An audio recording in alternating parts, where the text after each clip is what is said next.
Sometimes there's nothing to say in the hard times.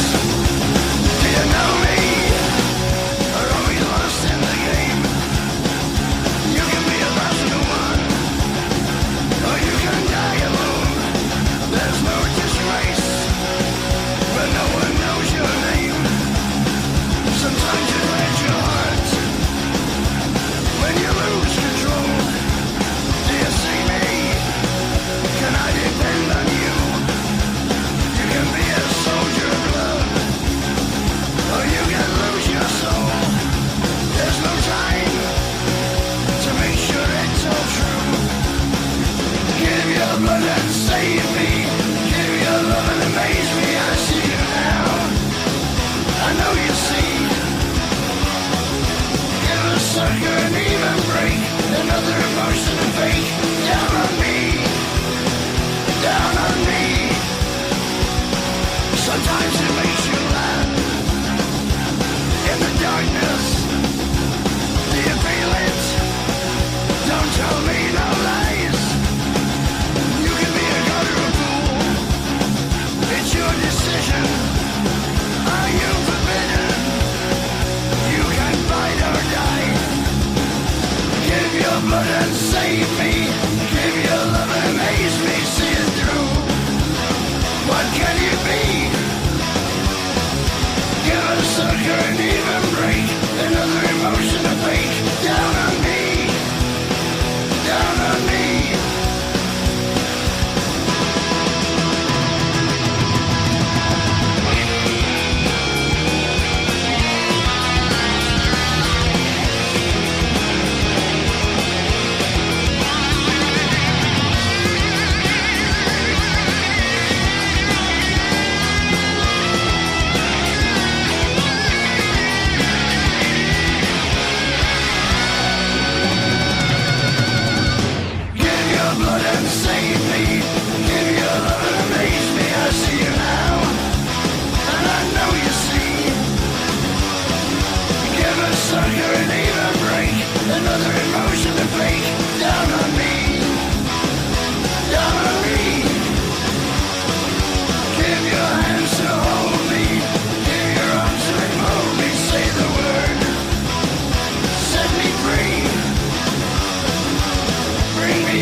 fiery depths of the Sonoran wasteland.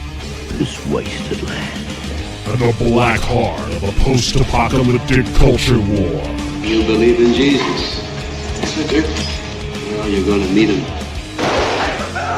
An audio-visual assault canceled on continents you've never heard of. The disease.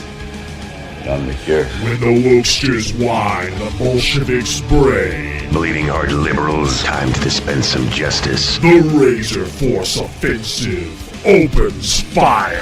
Assimilate this. Live from the front lines of the offensive, Tactical Hobo and Razor Fist.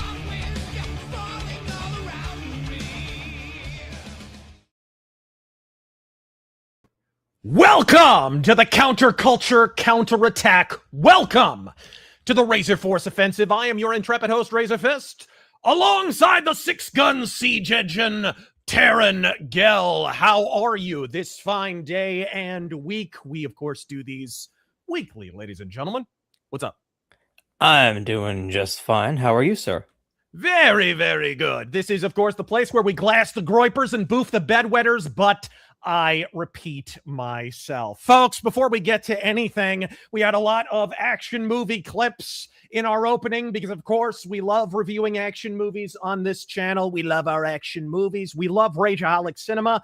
I'm working on several at once right now. But, ladies and gentlemen, we just heard something about an action movie icon. Taryn, did you see this news?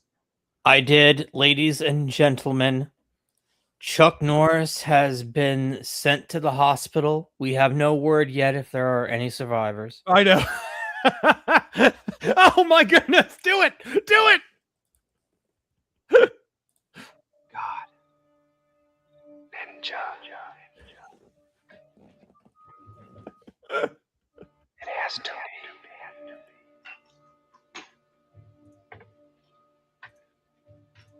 But they don't exist anymore.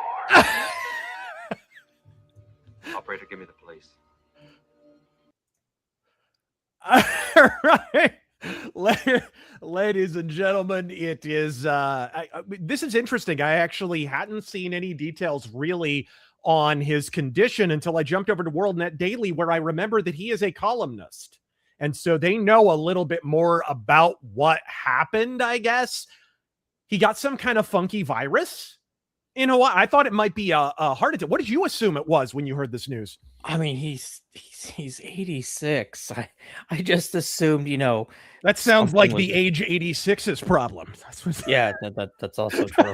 Sounds like the Grim Reaper's issue, honestly. But he apparently came down with some funky virus or something like that's at least what I'm seeing anyways. But apparently he was rushed off to the hospital, and that poor hospital, bro. That poor hospital. Taryn, chat, I think this calls for another requisite viewing of Invasion USA. Doesn't it, though? As if you really need anyone to twist your arm to do that. And actually, given the events in Iran. Mr. Lacombe said for me to tell you, camel jockeys, that if you fuck with him, he's gonna cut off your balls and stick them up your ass.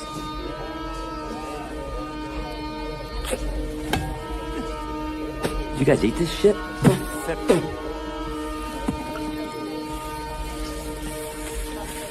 a dead man. I'm not afraid to die. Are you? No. Allah protects us. Well then, this shouldn't hurt.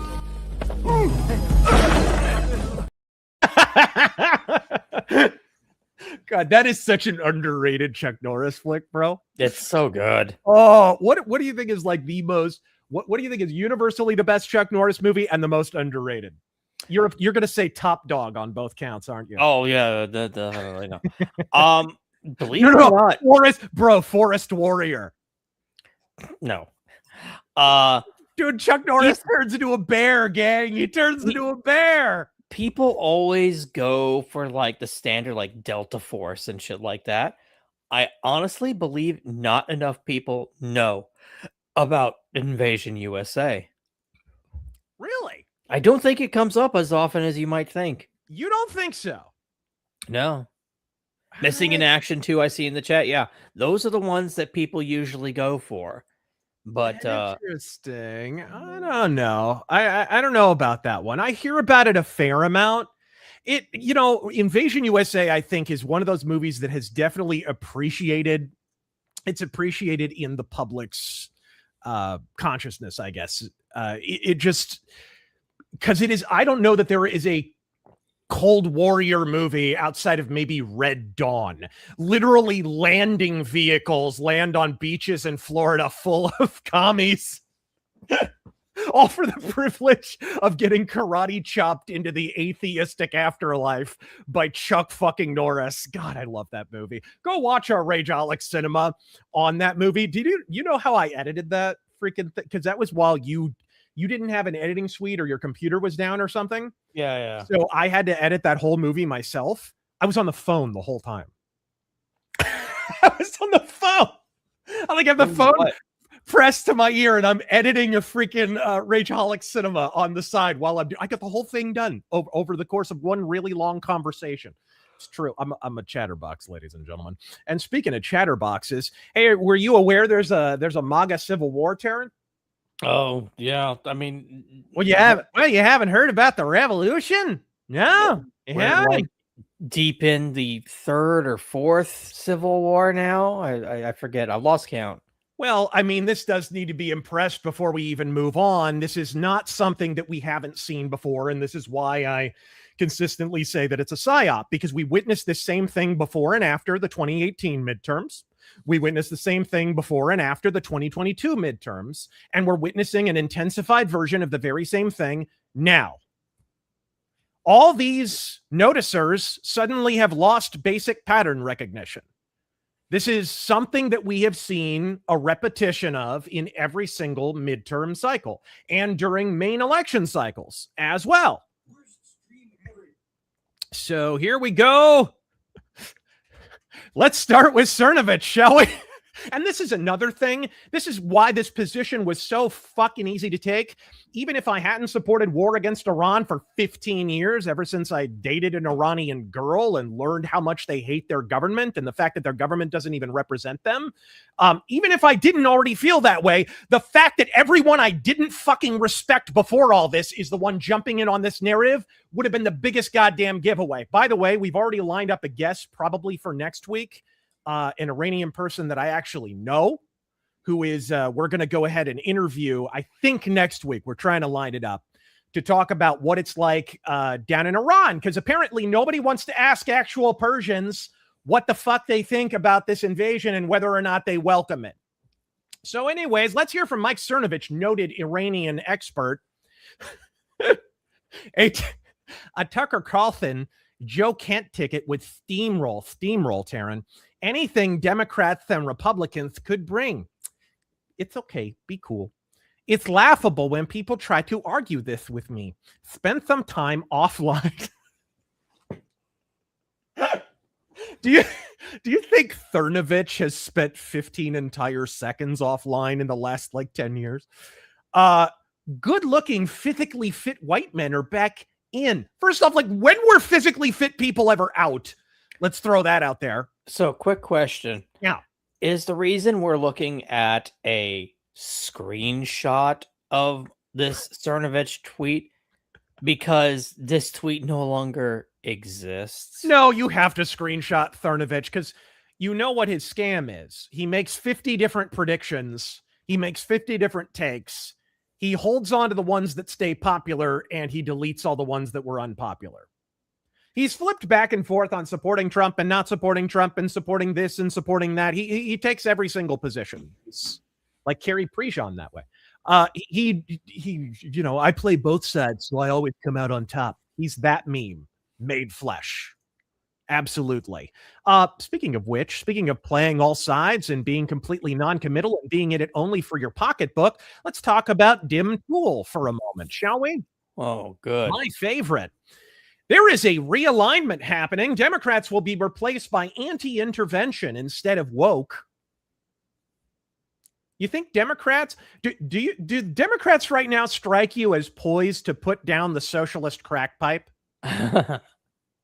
No, seriously, let's ponder this for a moment, because that's the first time part of this fuckwit statement. It is couching the idea that Democrats will stop being socialists. Do we believe that for 10 seconds? Yeah, based on what? Democrats will be replaced by anti-intervention instead of woke, and the Republicans will be neocon. Watch this for 2028. I mean, I guess he put the prediction back at 2028, to sort of hedge his bets or whatever. But what's your take on that one, bud? I would like to know where the fuck he's getting this. So we go to war in Iran, and I call it war. Let's put that correctly. We join a war already in progress in Iran. I'm calling this right now. If you want to screenshot this will be known as the Iran conflict. Oh, We're going to look back on this and say, wow, that was a crazy couple of weeks, wasn't it? Absolutely. It's been, 2.5 or something? But we go to quote-unquote war with Iran. That makes us neocons for dealing with this problem. Yeah. And if it's a neocon position, then it's a neocon position some of us have held for a really, really long time. Apparently most of the population of Iran are neocons by association. And then the second part of this, the fucking Democrats are going to be replaced by, what did he say? Anti-interventionists. Okay. What? Does he forget what fucking Obama and Clinton did when they were in office? How many countries they bombed? Libya, the ongoing drone festivities and so forth. The difference is those were these long quagmires that we were stuck in forever. I think, as I've said many, many times, the Iraq War and the Daily Show and all the coverage of it one-shot the entire millennial generation. At 1 minute, it's based this and suck my dick that and your body, my choice this and all of that bullshit. One F-22 flies past bumfuckistan wherever, and suddenly their entire Twitter feed is Green Day lyrics. And I'm sick and tired of even listening to it. I'm done with these people. Honestly, I've been entirely too charitable and kind to these little pricks. So, and we'll talk about this a little bit more. And speaking of people we've probably been a little bit too kind to, why don't we talk about Granny Groiper herself, Megyn Kelly? So we'll talk about the Joe Kent stuff in a moment. But of course, Tucker Carlson's being investigated because of whoever the fuck he allegedly was in contact with in Iran, most likely. And of course, Joe Kent was under investigation before he even resigned, apparently. Again, we'll talk about that more in detail in a moment. So there are ongoing investigations into them. Taryn, you want to read this? And please do try and read it in her voice. Can you get that nasally? You want to rip the GOP apart? Wow, hold on. Why is your Megyn Kelly the same as your Ben Shapiro? Because I don't do impressions. And just for that, I'm going to read it as Ben Shapiro. Yes. For let's say, for the sake of argument. No. Anyway, continue. You want to rip the GOP, let's say for the sake of argument, you want to rip the GOP apart right to its core and prevent a single America First voter from participating in the midterms. Oh, shit. Now, indict Joe Kent and Tucker Carlson. See how that works out. Bro, Jesus Christ. What the? Here's an idea. And just stop me if you've heard this one before. Here's an idea. You investigate. And if they did something wrong, then you prosecute them. And if they didn't, you don't. Thank you for attending my TED Talk, you saran wrap faced having fuck. What the fuck? When did this get taken off the table? If somebody tipped them off that he's in contact with whoever the fuck and he didn't do anything, then whatever. They'll find that out later and leave it alone. I'm fine with that. I don't think this has to be an act of political vengeance, and I definitely don't think it was a political act of vengeance because the investigation apparently preceded him leaving the administration. And can I just ask a very obvious question? What's up? How are Tucker Carlson and Joe Kent, this guy I just learned about 2 days ago, the heart of the GOP? Better question. You know what? Let's jump to the Joe Kent story. Do you want to cue that up real quick? 1 second. Let's jump to it before we move on to the next thing. Oh, Because it's the latest moment. And by the way, like, what a shitbag move. Joe Kent knows there's clearly a damn op on the right to try and disunify ahead of the midterms. And so he throws a freaking Molotov into the middle of that. That's a conscious act right there. That's a 100% conscious act. But do you have that? Okay, oh, yes. FBI. Oh, New York Times. I loved this headline. FBI investigates Joe Kent, whose resignation over Iran war angered Trump. Can we just analyze that headline for a moment? Because if you look at the little subtitle under that, Mr. Kent is under investigation for a possible intelligence leak, according to people familiar with the situation. The inquiry is said to predate his resignation this week as the top U.S. counterterrorism official. So they deliberately go out of their way to write the headline in such a way that it appears the anger preceded the resignation. If you just read the headline, well, isn't that interesting? And I would love to By the read way, the this rest is of the story, but you know, New York Do Times. you have another story that isn't fucking paywalled? Oh, well, yes, I do. Thank you. One by Axios, Joe Kent under FBI investigation for alleged leaks. There you go. By the way, this is awkward as a Gary Glitter Girl Scout camp, bro. This guy actually follows me on X. Oh. I'm sure That's he's had me awkward. muted since before phones had touchscreens, but still, he actually follows me. I learned that. I didn't even know who the hell he was. I did not even know who the hell he was. But hi, Joe. Sorry you started running with a retarded leftist and changed all your political positions from 3 months ago. You want to go ahead and read that? Zoom in a little so everyone can kind of see it. Zoom, enhance, vertical hold. Let's see. Former counterterrorism official Joe Kent has been under FBI investigation for months on suspicion he leaked classified information. 3 sources familiar with the case tell Axios. I hate that. I hate that. People familiar with the case. It's like, I hate that shit too. I absolutely hate that. why it matters.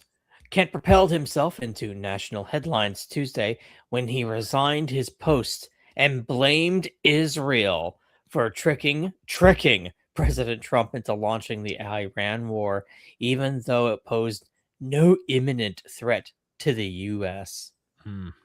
Driving the news, immediately after his resignation, administration officials said he had been a known leaker and had been cut out of briefings with the president. That I heard. That was the first time I really heard Joe Kent's name before any of this shit. There was scuttlebutt that he was cut out of intelligence briefings, and I'm like, why? Over what?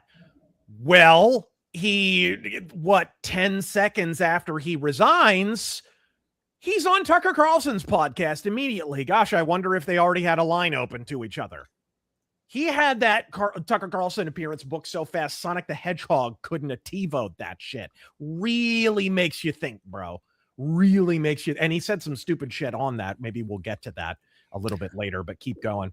Who exactly was he supposedly leaking things to? Do we know? Candace is one of the names that's been thrown out there. You're shitting me. He was makes leaking. a lot of sense because he said some stupid shit about the Charlie Kirk assassination. And let me just put this very, very bluntly. If he is jumping on the, fucking honeybee cult Mormons in cooperation with Egyptian jet planes, and Mossad and Shin Bet all conspired to kill Charlie Kirk, who was like an unflagging supporter of Israel anyways. If he was on that, good riddance to bad retards, as far as I'm concerned. Like, holy shit, we let somebody like that in the administration? That, to me, is the worst thing that I'm hearing about Trump in this entire story. You let this retard in the White House? The fuck? This guy was the head of counterterrorism. And it really draws into perspective the fact that those Iranian sleeper cells immediately activated after the invasion and killed a bunch of people. Was this guy supposed to be in charge of that shit? Was he too busy fucking wanking it to Candy Kong to do his damn job? Did people actually die over this guy's retardation? Fucking shit. So this guy was the head of counterterrorism, and he leaks stuff to podcasters? Yeah. I mean, that is the definition of not worth it. No. You could go to fucking jail. Anyway, one of the sources, Semaphore reported that Kent, who led the National Counterterrorism Center, had been placed under investigation prior to his resignation, which Axios independently confirmed. One of these sources said Kent was suspected of leaking to Tucker Carlson and another conservative podcaster. Yeah. That source said the FBI was also examining leaked intel related to Israel and Iran. The big picture. He contradicted himself in his own. So he said the reason he resigned, and this is kind of how you know this is pretext. He said the reason he resigned is Iran didn't pose a threat because they didn't have nuclear weapons. And then later in the same interview, he says, and by the way, Iran wouldn't dismantle their weapons programs because. So what? Did they have a nuclear weapons program or did they not? What he contradicted himself in the same damn interview. But again, we'll talk about this in a moment. Keep going. The big picture, a few details have been released because the investigation revolves around classified information. He left quite an online paper trail, and he has been monitored for months. One source familiar with the investigation told Axios, I hate that. He's going to try to say this was in retaliation for his resignation. That source said. Good point here. But do you the think other way around? Desk Jedi asked, but do you think his resignation might have been offered as an option to avoid possible indictment? That I wonder. Some of the reaction to it leads me to believe he resigned autonomously, because I've seen people in the administration call this guy out as a shitbag. So I don't know, but what's your read on it? Do you think that he was offered resignation as kind of a dignified exit? I can't say. I don't have enough information to make a proper guess. Like I said, I learned about this guy's existence 2 days ago. For most people, they had no idea who this guy was. Yeah. Zoom in. On Wednesday, Kent gave a 2-hour-long interview to Carlson, an ally. Not even 24 hours later? The fuck? And actually, you know what? Let's bring up the clip of that. I don't know if you have it, but I do. I do not. I did not. Okay. Well, I've got it. He had some real winners in this. This is his evidence for why Iran didn't pose us a threat via nuclear weapons, which incidentally, I don't really care if they did or not. That's not why I support action against Iran. Was Iran on the verge of getting a nuclear weapon? No, they weren't, 3 weeks ago when this started, and they weren't in June either. I mean, the Iranians have had a religious ruling, a fatwa, against actually developing a nuclear weapon since 2004. That's been in place since 2004. Available in the public sphere, but then also no intelligence to indicate that fatwa was being disobeyed or it was the non-Islamic culture of Iranians, by the way. This guy can't even distinguish between the Iranians and their government. This is alarming. This guy was counterterrorism. on the cusp of being lifted. The Iranian strategy, it's actually pretty pragmatic. The Iranians are obviously aware of what's taking place in their region, and their strategy was to not completely abandon their nuclear program, because they saw what happened to Muammar Gaddafi in Libya when he said, hey, I've got no more nukes. I'll do what you say. I'll give up my nukes. And we gave him the Nobel Peace Prize. So he just said, this is what I'm referring to. They didn't, and they didn't pose a danger. And then later on in the same answer to the same question, he says, we're not going to give it up. Yeah, we regime changed him, and he was, executed by his own people in the most horrific way. Sodomized by a bayonet. Right. Okay. Yeah. So that's the lesson I think that the entire region took from that when Hillary Clinton. Unfortunately, that is what the neocon, neoliberal warmongers, that's the lesson that they showed everyone in the region. And then conversely, the Iranians also knew that if they came out and said, okay, we've got a nuke, whether they were bluffing or not, Saddam Hussein, Iraq right next door. So they kind of had this, hung, I think. He was hung by his own people, after a bloody, war that's still essentially going on. Hanged. Iraq. Yeah. So the Iranians hanged. And can we pause on Hillary Clinton, noted neocon? When viewed from the lens of the region was actually fairly pragmatic. They were preventing, themselves from developing a bomb, but they still wanted the ability. They wanted the ability to enrich. They wanted the ability to have some components so that they weren't completely stripped of it. And when we always assessed that they were either several months or a year, 2 years away from actually being able to develop a nuclear weapon. And that's not because the Iranians are stupid people. I think we can tell right now that the Iranians are anything but stupid. They had the ability, I think, that the brain power to actually develop one. Or here again, the Iranians. You have to, how can you take someone seriously anymore if they're failing to distinguish between the Iranian regime, which is an occupied, foreign installed, foreign funded, foreign supported regime, and Iranians, the people who are being mass murdered while you sit here filleting Tucker fucking Carlson? You Jerry curled cunt flap. Jesus, unfollow my ass, faggot. Jeez. Anyway, so not that I feel passionately on the subject, but we'll talk to an actual Iranian next week about this subject, because God knows Tucker Carlson won't. He'll talk to a fucking nun with a mustache who's a dead ringer for Orrin McIntyre, but he won't talk with anyone from fucking Iran. Oh, wait, no, he will. He'll talk with the foreign-funded Ayatollah. That's who I'll fucking talk to. Holy shit. Oh, can't cook the tuck. Can't tuck the cuck. Fuck you. Eat my ass, bitch. All right.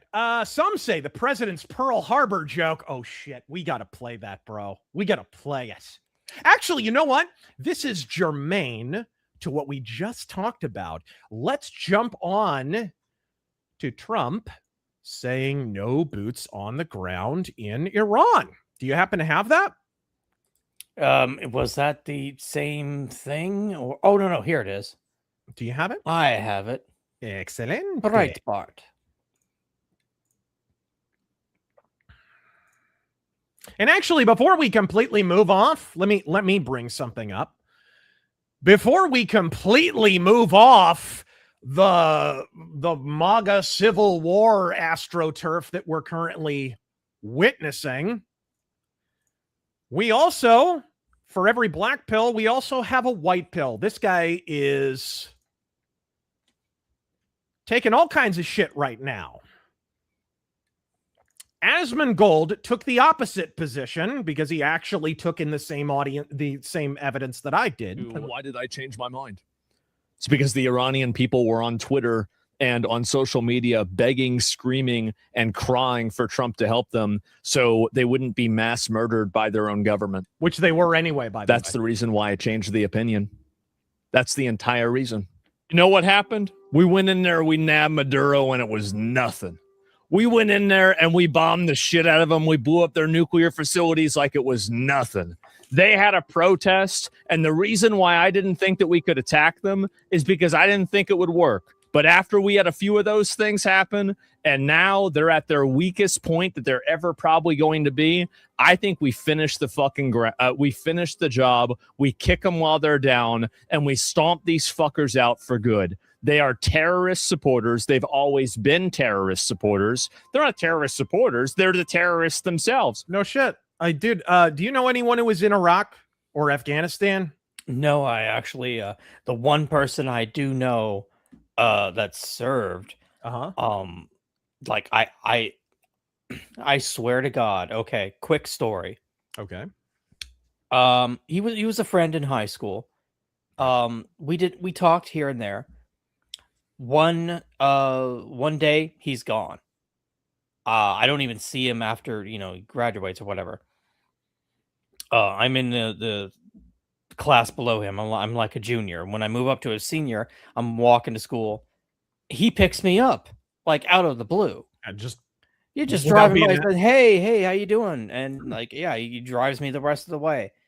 This dude was unrecognizable. He had gone overseas. He joined the military. Oh shit. The moment he left high school. And he had just the black circles under his eyes. Yep.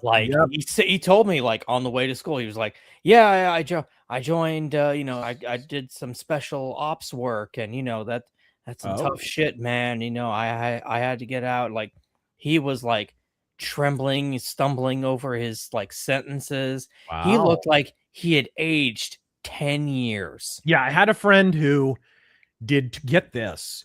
They send him to Afghanistan. He gets wounded. And I'm thinking, oh, he gets wounded. They're going to let him go home. No, after he was better, they threw him into Iraq, into Fallujah. Oh, my God. At the height of Fallujah. His entire team gets wiped out except him. Oh, my God. This dude's Rambo. He's blowing up an ammunition dump and, disposing of enemy armaments. And the shrapnel from it hits him in the fucking leg. And he's telling me later, whose weapons those were. I'm like, well, what do you mean? Fucking Saddam's, right? He's like, no, Saddam's done already. This is fucking Iran. These are Iranian weapons. That's my point. Anybody who went to Iraq will tell you is a damn open secret. Wasn't even a secret of any description that they were firing freaking Iranian rockets at us.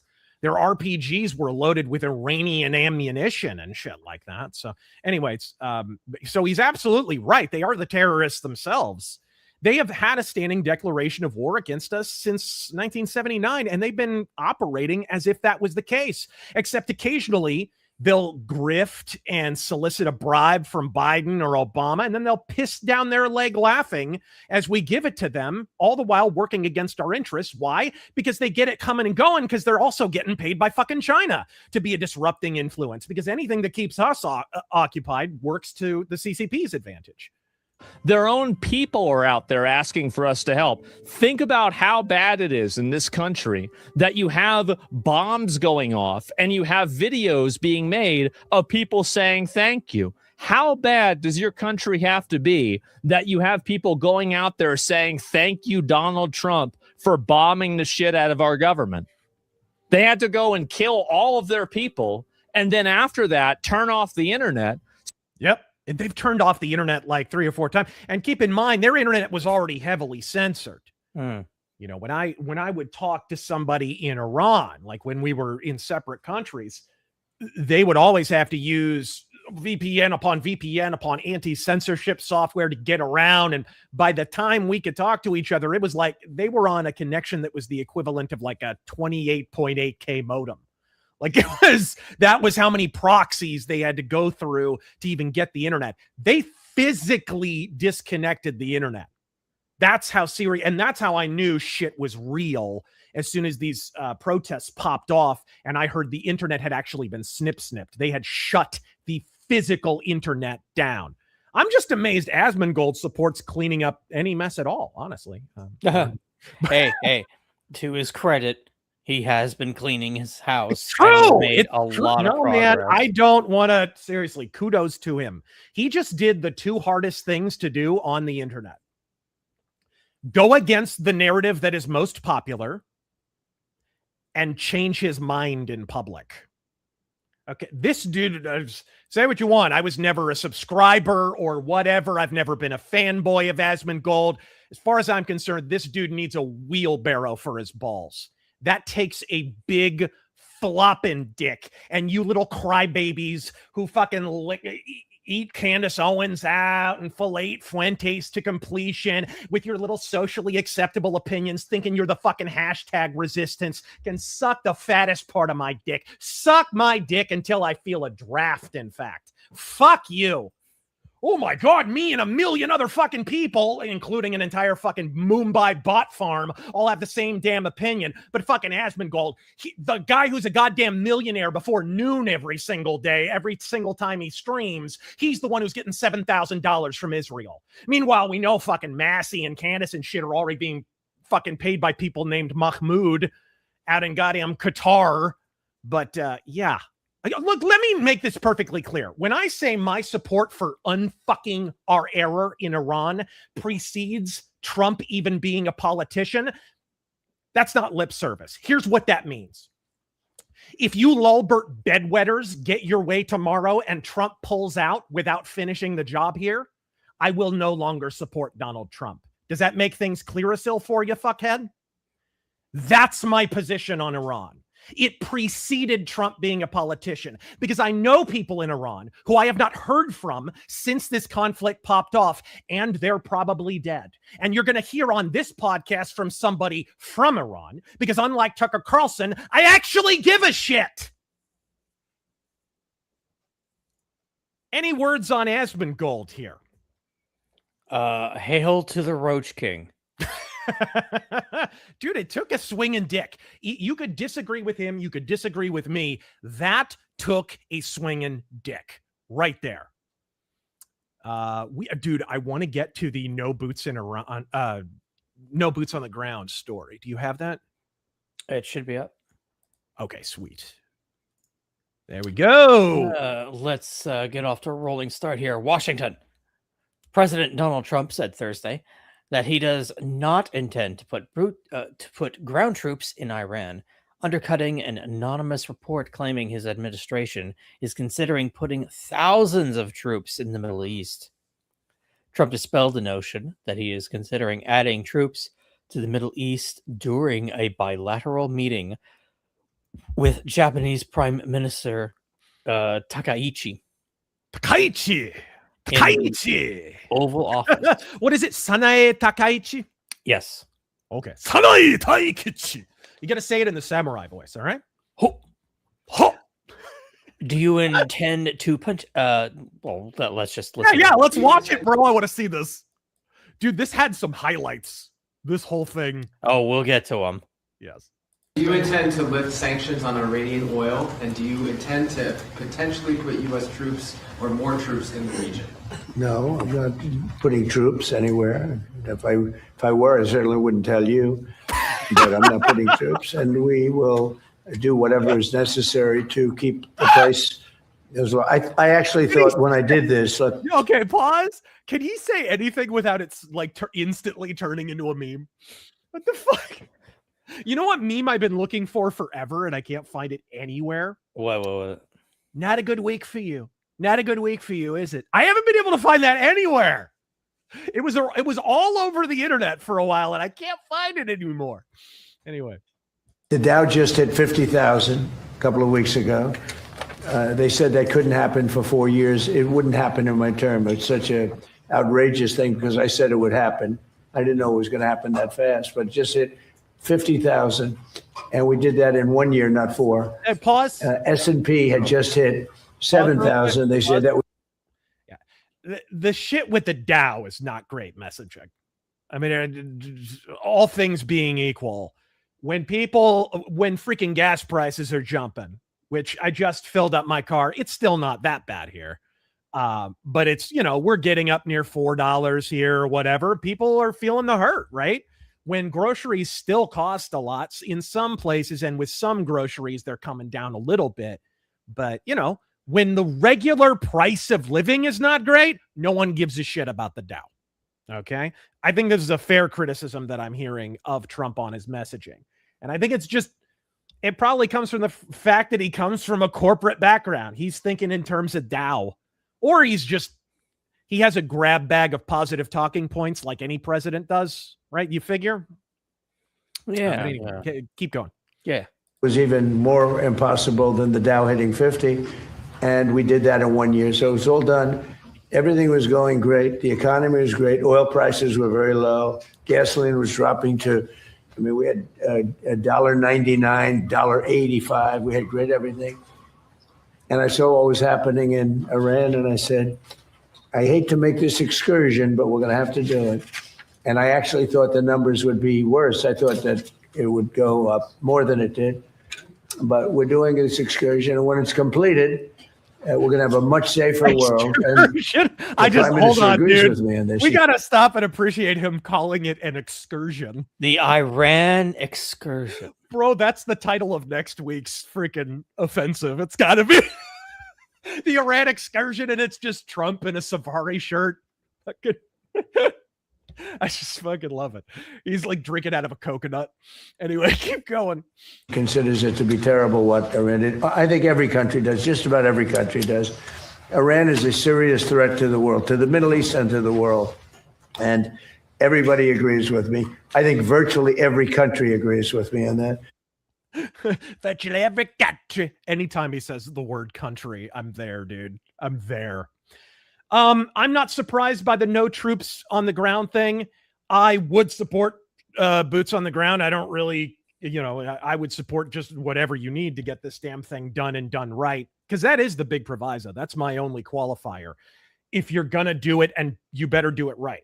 Because if we're not going to do it right, if we're just going to go in half pregnant, there's no point. But I would want a formal declaration of war before I would support that. I wouldn't support it without that. What about you, Taryn? I haven't really asked you how you fall down on this issue. Maybe we're in different corners on this.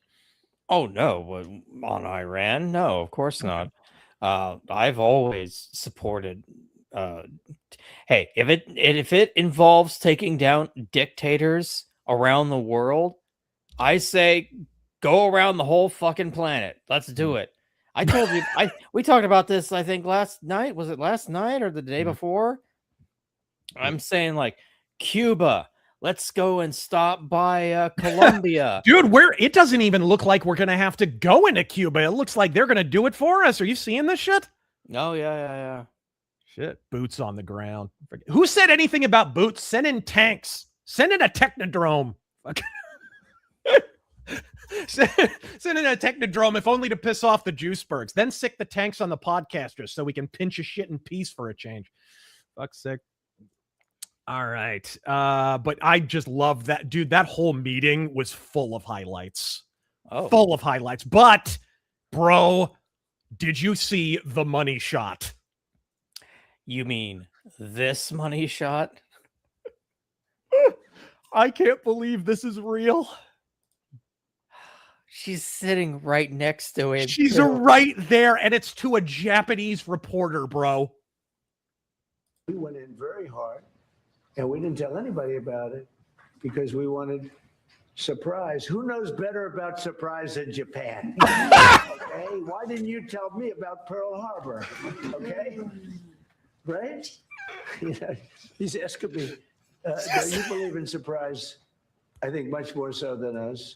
Her face! We had to surprise him, and we did. And because of that surprise, we knocked out, the first 2 days, we probably knocked out 50% of what we, and much more than we anticipated doing. So there's no longer a surprise, right? Okay, one more. Prime Minister. Hold an election tomorrow. I'll vote for him 20 more times. Oh, God. Oh, that was the funniest shit I've seen this century. That was genius. God bless that more man. about surprise than Japan. Dude, that's got to be part of the intro. That's got to be right there. Holy shit. I mean, you didn't tell us about, why didn't you tell us about Pearl Harbor? Why didn't you tell us about that? Actually, they did, but Old Wheels decided to cover that up, I believe. Oh, good times. Good times. Pearl Harbor joke? Too soon, right? What is 80 years too soon? Bro, it was a joke. And freaking Jake Tapper took that shit so seriously. Oh my God. Did you see his? You know what? Look up that reaction real quick. It was genius. Oh Lord. Just look up Jake Tapper. He's getting glassed on X right now. Let me read a few of these, gang. Some say the president's Pearl Harbor joke didn't land. Correct. It was more of an air to sea thing. World War II soon. See, Trump's not starting World War III. He's starting World War II, guys. You got it all wrong. Oh, shrinkflation's getting so bad. Tim Pool's had to cut back his predictions from a total civil war to just a MAGA civil war. Shed. Razor Fist on Timcast making Timmy is he reacting to us? I don't know. Who knows? How did Fuentes get a following? If that's a question for the Mumbai bot farms. Southie, yes, healthy debate and some counterpoints are healthy. Trump should be taken to task when he messes up, correct? But you're right. This entire thing is a paid-for psyop, and Barris and Barnes can stick it. Again, I've never said Barris and Barnes can stick it. I think they're big Massey fans, and I think they want something. They wanted Trump to be a stand-in for their own platform, I think.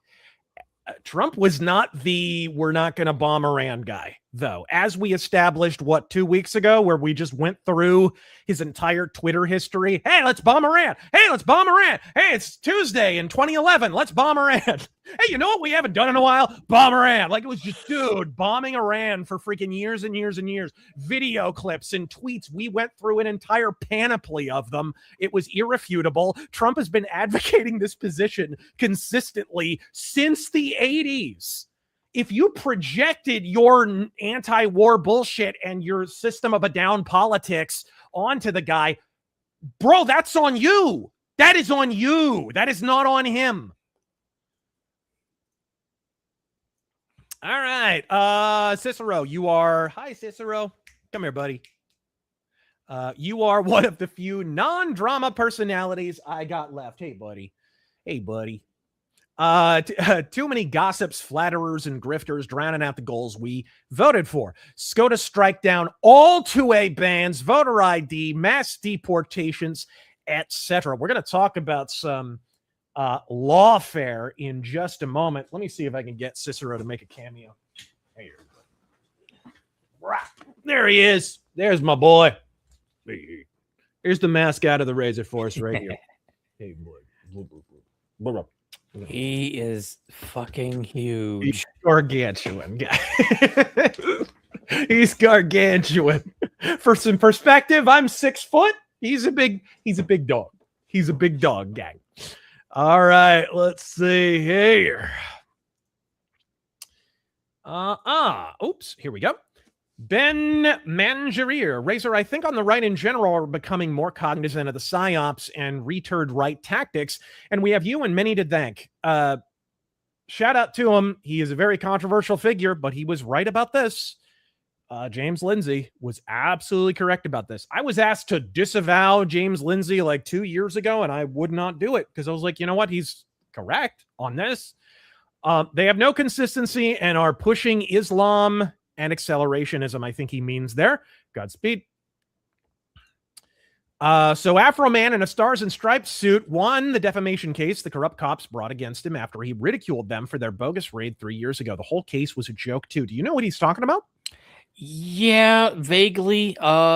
Personality named Afro Man dresses in a cape of, the American flag and all that. I like him already. I forget why they raided him. I forget the details, but afterwards he mocked the cops, specifically named them in his music. Just a second. They went after him for it. Mario Carter, Trump is taking a massive risk here, and that's just unacceptable. More on that in a bit, but first, a quick word from our sponsor, Kalshi. Godspeed. All right, let's see here. Praying for Chuck Norris for my own safety. Bro, we should have just had a shitload of Chuck Norris clips just queued up for this.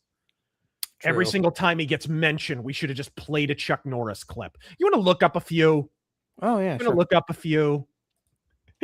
Rostov, one day you're going to close your eyes. And when they open, I'll be there. And it'll be time to die. All right. Anyways. Overkill. MAGA Civil War. More like Loki story. Godspeed. Razor Fist. Godspeed, sir. Thank you. I wonder if Trump should have played Call Me Khomeini by Rekha Ali when he first struck Iran. I don't know what that. I've never even heard about that.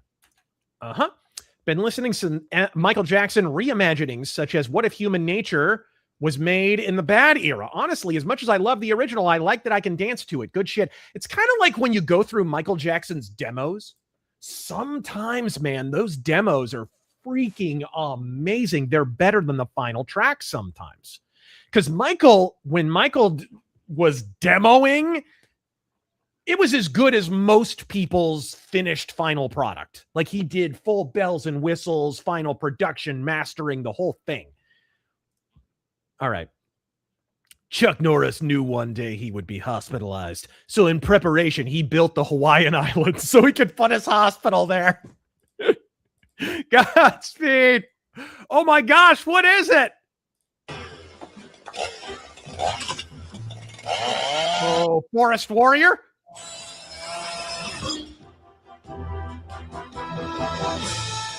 Yes!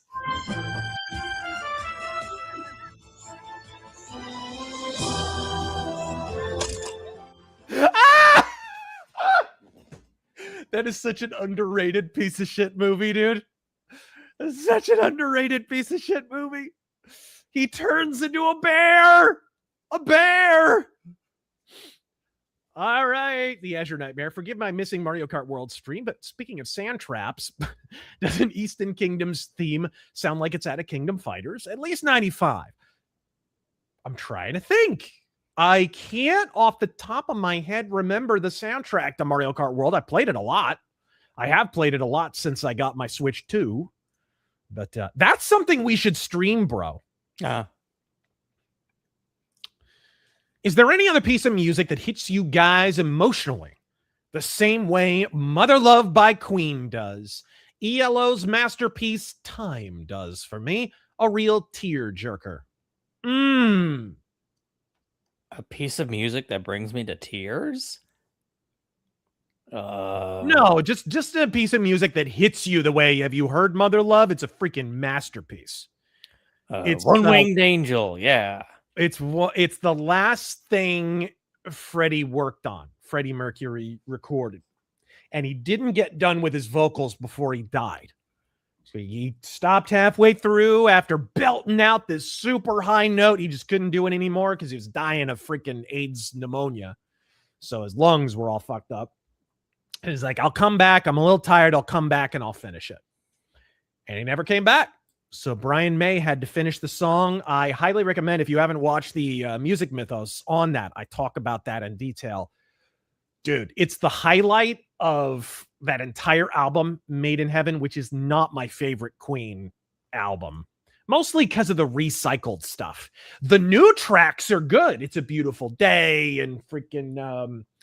what was that? A Winter Song or whatever that's called, and Mother Love, and the new stuff is pretty good, but they didn't have enough to make a full album, so they reworked some old stuff and some Freddie Mercury solo stuff. I Was Born to Love You is pretty good. That remix is pretty good, but that's about it. What do I think about the Brandon Herrera stuff? The more I see, the more I support him. What about you, Taryn? Hell yeah. Dude. Sons of the Confederacy? Fuck. Dude, if honoring Confederate veterans is a disqualifying and cancelable offense, then I guess we all have to cancel the entire Lincoln administration, Ulysses S. Grant, every single president for the, 50 to 80 years following the Civil War. They all venerated the Confederate veterans. Why did they do that? Because they were noble Americans, and they were acknowledged as being noble Americans, not scumbags, not traitors. They just lost in a civil war. That was the prevailing narrative until Marxists got a hold of our education system. All right. Newest from Gondor First, Captain Boromir's campaign to reclaim Osgiliath, proof that Steward's office infiltrated by Lorien conspiracy. Gondor fights Elf Rights War by Nicholas Wormtongue Fuentes. Godspeed. Godspeed. Oh, man. Civil War failing to manifest has completely ruined Tim Pool's psyche. All right, let's see here. Why does everything have to be a war? By that metric, my stomach is currently engaged in a pitched battle against the chimichanga I just ate. Ooh, that sounds good. Taryn and I had some good pizza last night, though. Oh, yeah. Some wicked pizza. It was so good. I only get one cheat meal a week, guys, and that was worth it. Oof. All right. What is with all the blackpilling on X when on other outlets, Republicans are making electoral gains? Yeah, there actually was a runoff election just a couple of days ago where that shitty candidate, that super leftist who got thrown to the ground during the Chicago protests, the No Kings shit, she lost her election. Suck it, bitch. Suck it. Oh. All right. Ben Shapiro hasn't been relevant since his cover of the song WAP. Let's say, for the sake of argument, my pussy is wet. All right, let's see. I always knew Chuck Norris as Walker, Texas Ranger. He's been mentioned, Taryn. He's been mentioned. Yes, he has. Let's see it. Oh, I loved it. Oh, yes. Oh, yes. They don't make movies like this anymore.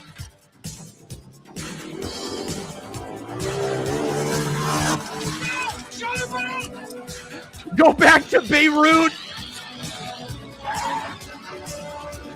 Yes. Oh, we're going to get hit for this music. Yes. No. Okay. Skip to the part where the guy is leaning there and he turns the motorcycle and yeah. the tailpipe missiles. Skip to that part and we'll be ready to go. All right. Tell me when you're there. I don't want to get copyright claim for the thing I'm not looking for. We need to review this movie so bad. Oh, it's so good. It's actually kind of poorly paced for an action movie of that era. Are we ready? It might not even be in this clip. I think it happens. It might not be. It might be later on in the movie. Yeah. All right. Well, thank you, sir. And the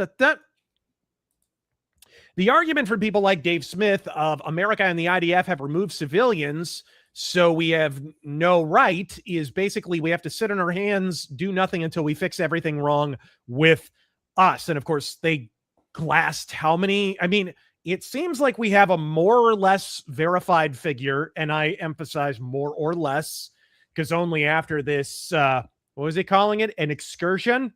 Only after this excursion is concluded will we have a definitive number, but it seems like the Iranian-occupied government killed around 30,000 of the Iranian people that they currently have subjugated. So kind of a self-defeating argument, really. Final question for the night. I know your music taste might not lean this way, but do you have any opinion on George Harrison's supergroup, the Traveling Wilburys? I actually, of all the Beatles, I like George Harrison's work the best, but I haven't heard the Traveling Wilburys. What about you? No. No? Have you listened to any of the solo stuff by any of the Beatles? Oh God, no. No, I'm not even that shitty John Lennon Christmas song. Oh, I know like 3 Beatles songs. Like I'm not the biggest fan. Bro, what is it with Beatles and writing shitty Christmas songs? Like if I have to hear "Simply Having a Wonderful Christmas Time," if I have to hear that one more time, I'll open fire in Minecraft. All right. What do you think of Brandon Herrera as a member of Congress, and what'll happen with that? How does a financial collapse look like on the ground? What do I think of Brandon Herrera as a member of Congress? I'm all in. I'm all for it. I think Trump should have endorsed him to begin with. I think he got bad advice. Kind of like 2016 when he endorsed McCain. You know he didn't want to do that, but he got shit advice. So I'm glad he finally came into the corral. I understand why he didn't. Don't get me wrong. Brandon Herrera was polling worse than he did the first time. So if he lost that election, how is he going to win this one when he's polling even worse? I get it, but I still don't agree with it. I still think he should have endorsed, because I think it would have given Brandon Herrera a leg up. And then once the scandal broke, Trump could have been like, you see? You know what I mean? Like, sometimes you got to stand on principle regardless of the consequences. John Horn, hey, Razor, I'm planning on downloading the Chronos emulator tonight. What Sega Saturn games do you recommend? Ooh, that's a good question. You play many Sega Saturn games? I still have my Sega Genesis, but I never got the 32X or Sega CD or anything like that, or the Sega Saturn. Well, I love Sega Saturn. If I'm not mistaken, Eternal Champions is on that, and it's good.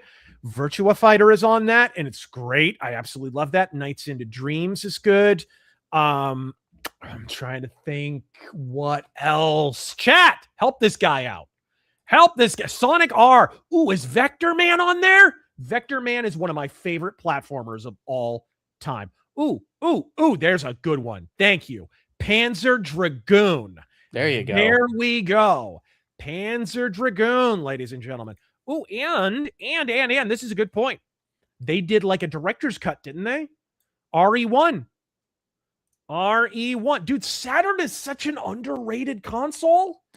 It was such an underrated console. If they hadn't shit the bed on that Neptune thing, and it was a shame. It was a real shame what happened with that. Okay, AJ the Groundhog. A MAGA civil war is about as legitimate as me being a NASCAR driver, both of which is non-existent. Oh, I made myself sad. Me not being a NASCAR driver. My grandpa was a stock car driver, so that's kind of cool.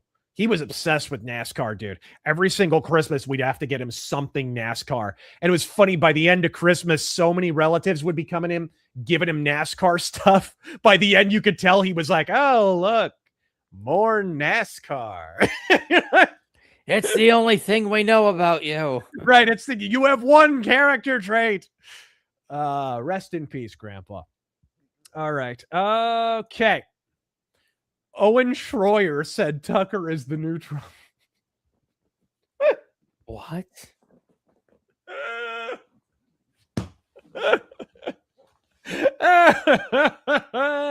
How disconnected do you need to be? Owen Schroyer is the new Destiny. Oh, fuck. That's amazing. All right. Change Joe's last name from a E to a U, and I think I see what you did there. All right. Oh, Jegs Dino God, that's mean. Godspeed, Jegs. Thank you, sir. Yeah, the real civil wars between Tim's hair and scalp. Yeah. What's with people and YouTubers comparing Vietnam to Iran, but won't compare Iran to Venezuela? What? I've noticed this, Taryn. When a boomer is making the argument, they call it Vietnam. When a millennial is making the argument, they call it Iraq 2.0. Have you noticed this? They're both, dude, the Vietnam War, one-shot boomers, and the Iraq War, one-shot millennials. Am I lying? It's a good test for the future. It's a great test for the future. If you're a politician, you want to know to vote for someone, talk about Iraq, talk about Vietnam, whatever. Yeah. If they can't get the fuck over it, don't vote for them. It's, again, I think it's important to distinguish. It's not about whether we go somewhere and undertake an excursion or police action or whatever cutesy name Donald Trump has come up with this week. It's about whether or not we get bogged down there. I'm with you guys on that. I don't want I don't want forever wars. I want quick, decisive wars that culminate in rows upon rows of dead, moldering shitbags. Okay? Lady Devil Dog, USMC. One thing all these nuts share is the inability to understand that circumstances change and we have to change them, for fuck's sake. Okay, Godspeed. Dude, I did love this. The only thing that convinced me the BB video was fake was the non-empty tip jar in the Israeli Starbucks. Yeah. Dude, if I'm Benjamin Netanyahu, am I not putting weird AI artifacts and shit in my video just to drive Tucker absolutely batshit insane? All right, Phoenix. Kathy Hochul in 2022. We don't need you tax-paying conservatives. Go to Florida. Kathy Hochul in 2026. Please come back, tax-paying conservatives. I saw that video. That's fucking hilarious. Many such cases, dude. Many such cases. Uh-oh. Taryn, you better have another clip. Hammer of subtlety. How much wood could a woodchuck chuck if a woodchuck could Chuck Norris? Why a woodchuck could chuck all the wood if a woodchuck could Chuck Norris? What is this? Oh, yes. Oh, yes. It's a famous actor. Oh, shit. Look who it is. That soundtrack, though. Oh. Careful, he'll throw his hat at you. He will.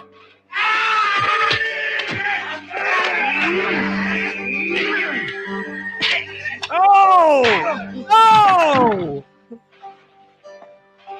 I was promised Chuck Norris. Where is he?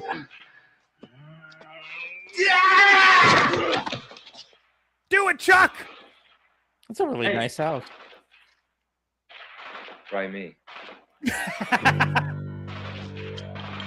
Dun dun dun. Did he just look at the camera? He just looked at the camera. Are you getting this? This is my good side. Dude, I dig the leather gloves though.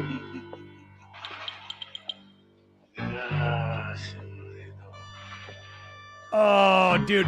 Now that is a fit. Dude, pause. Pause.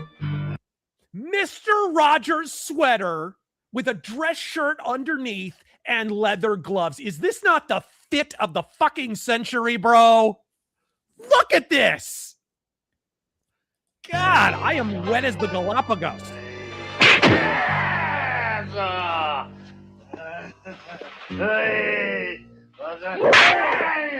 Woo!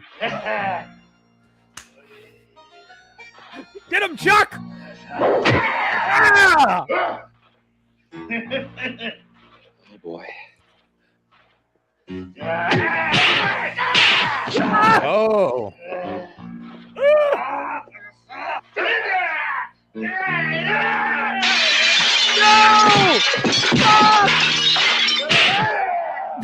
Oh, he got up awfully fast. Okay, we gotta end it at he just instantly has a fist from behind the. I love this, dude. I love it. What happened to fight scenes, bro? Just keep the freaking camera stationary. How hard is that? How hard is that to do? If this were modern, him going over this bar here would have had 5 different cuts. 5 different cuts. There would have been those cringy WWE Raw zoom lens things. Yeah. Always. Oh man, that's brutal. Okay, let's see here. There's some more here. Hey guys, Wild Civil War, right? And by next week, I'm expecting to play Yu-Gi-Oh with R. Reagan and JFK. Remember, kids, don't believe everything on the net, especially Hispanics from Chirac. I don't know who you're referring to. Bongino debunked Kent on his show? Do you want to look that up real quick? I don't know Dan Bongino that well. I'm not like a fan or anything. But might be worth looking at and reacting to if he had anything noteworthy to say. And thank you, Scott Fisher. And what am I looking for? He's talking On to X. Just look it up on X. Look up Bongino Kent. Kent. Yeah. Joe Kent is wrong, and so is his explanation. What's up? Yeah, is he actually talking to Kent, or this was like a day ago?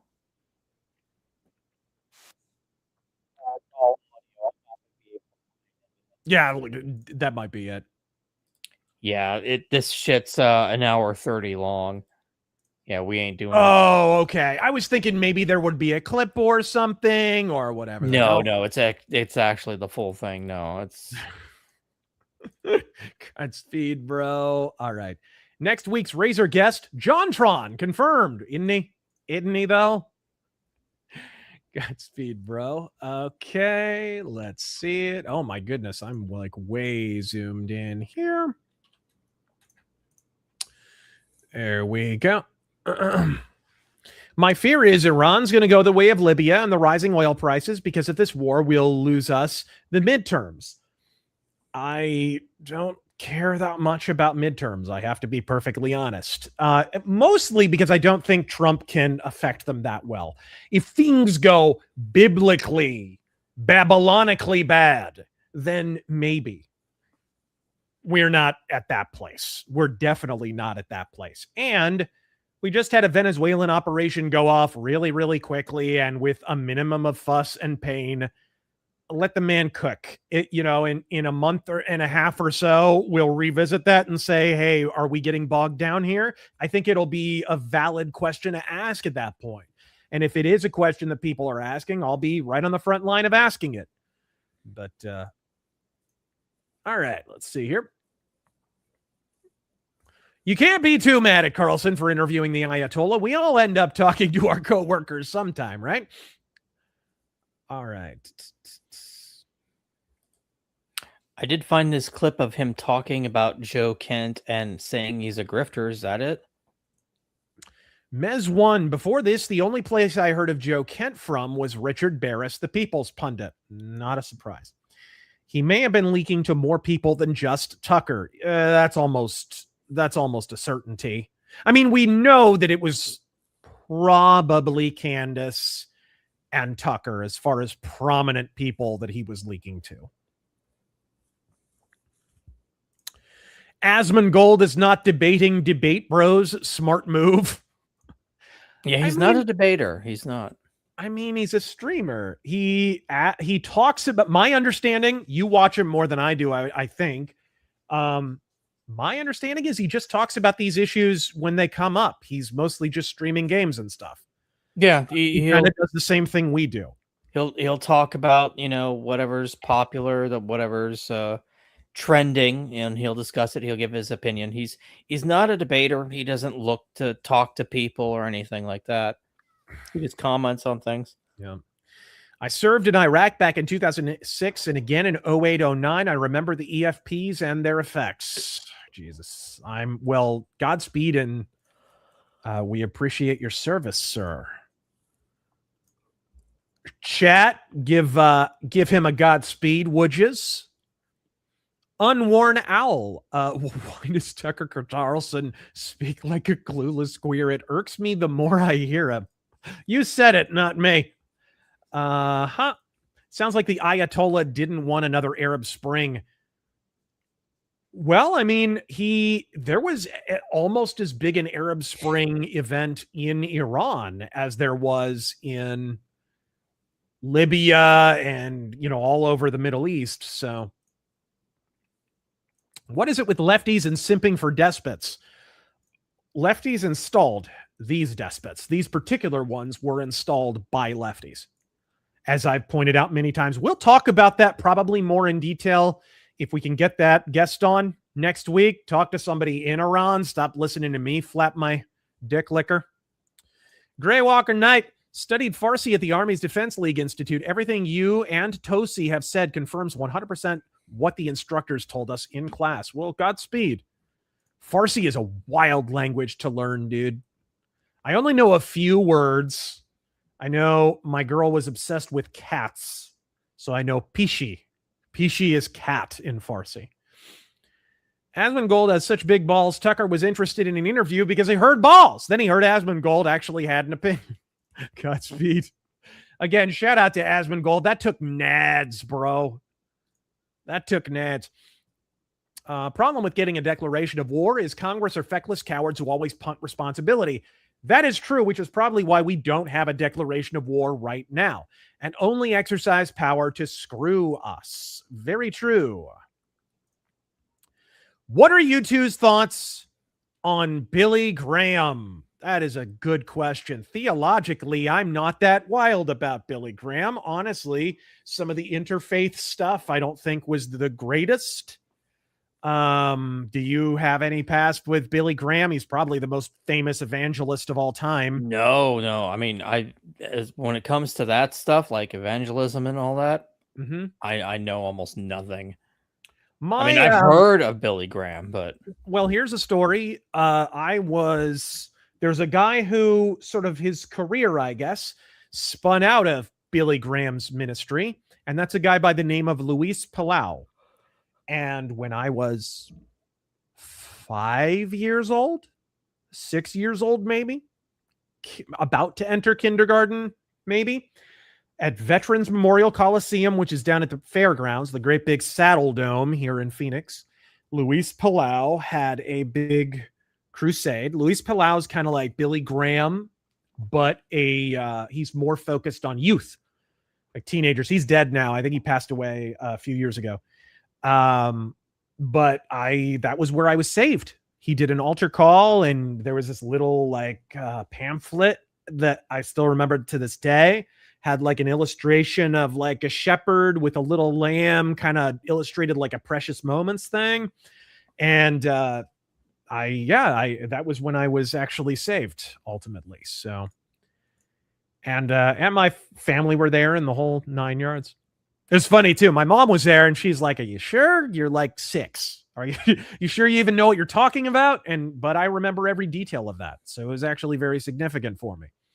So 6 degrees of separation from Kevin Bacon, as it were, from Billy Graham. I have some connections there. All right, let's see here. What's your favorite Chuck Norris joke? Ooh. Okay. What is yours? God. Dude, I remember you used to have a Chuck Norris calendar. God, I wonder what happened to that thing. You used that. This dude had a Chuck Norris joke calendar. It was genius. I mean, absolutely genius. 2 of my favorites are okay. Chuck I gotta Norris. look one up because I gotta refresh my memory. It's been so long. Chuck Norris got bit by a rattlesnake, and it took several days for the snake to die. And when Chuck Norris is doing push-ups, he's actually pushing the earth down. I've always loved that one. Yeah. Always loved that one. Behind Chuck Norris's beard is another fist. I love that. Chuck Norris can kill 2 stones with 1 bird. God, I love that is one internet meme that actually had like comedic value. Like it stuck around a little bit longer than most because it was actually funny.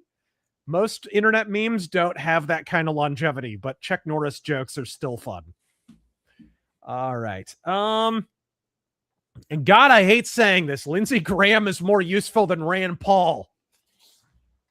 I don't know if I'd go that far, bro. Simply, he's so weak and stupid, he won't publicly help the left create narratives. Yeah, I would not go that far. Lindsey Graham has voted for things that I have agreed with. He did vote for border security and some of the immigration stuff, and he has supported some of the MAGA agenda, which is more than I can say for Rand Paul sometimes. But I think that's more about Rand Paul's grandstanding than any of Lindsey Graham's merits. I think Lindsey Graham is more amenable to you scratch my back, I scratch yours. And Trump knows how to scratch a back. That's all it is. It's not that Lindsey Graham is based. He's not. He's the same effete fagaloon that he always was. But he can be brought into the corral more easily because if he wants something, it's really easy to just say, hey, Lindsey, if you want that, go ahead and vote for the MAGA agenda, which I think accounts for Lindsey Graham, his voting record being kind of to the right of fucking Massey sometimes. So, all right. John Horn, it doesn't bring me to tears, but Jimi Hendrix's Burning of the Midnight Lamp hits hard for me. Probably because I've worked graveyard shift for the past 18 years.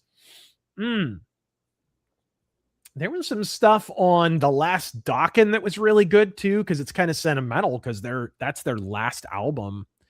I also loved One More Fucking Time by Motorhead because he didn't really know if that was going to be the last Motorhead record. I think he had just been diagnosed with diabetes. He thought it was over. So it's kind of a farewell. Little did we know it was nowhere near the end, but that was pretty good. Wait, Razor has Conan's old Walker lever, right? We do.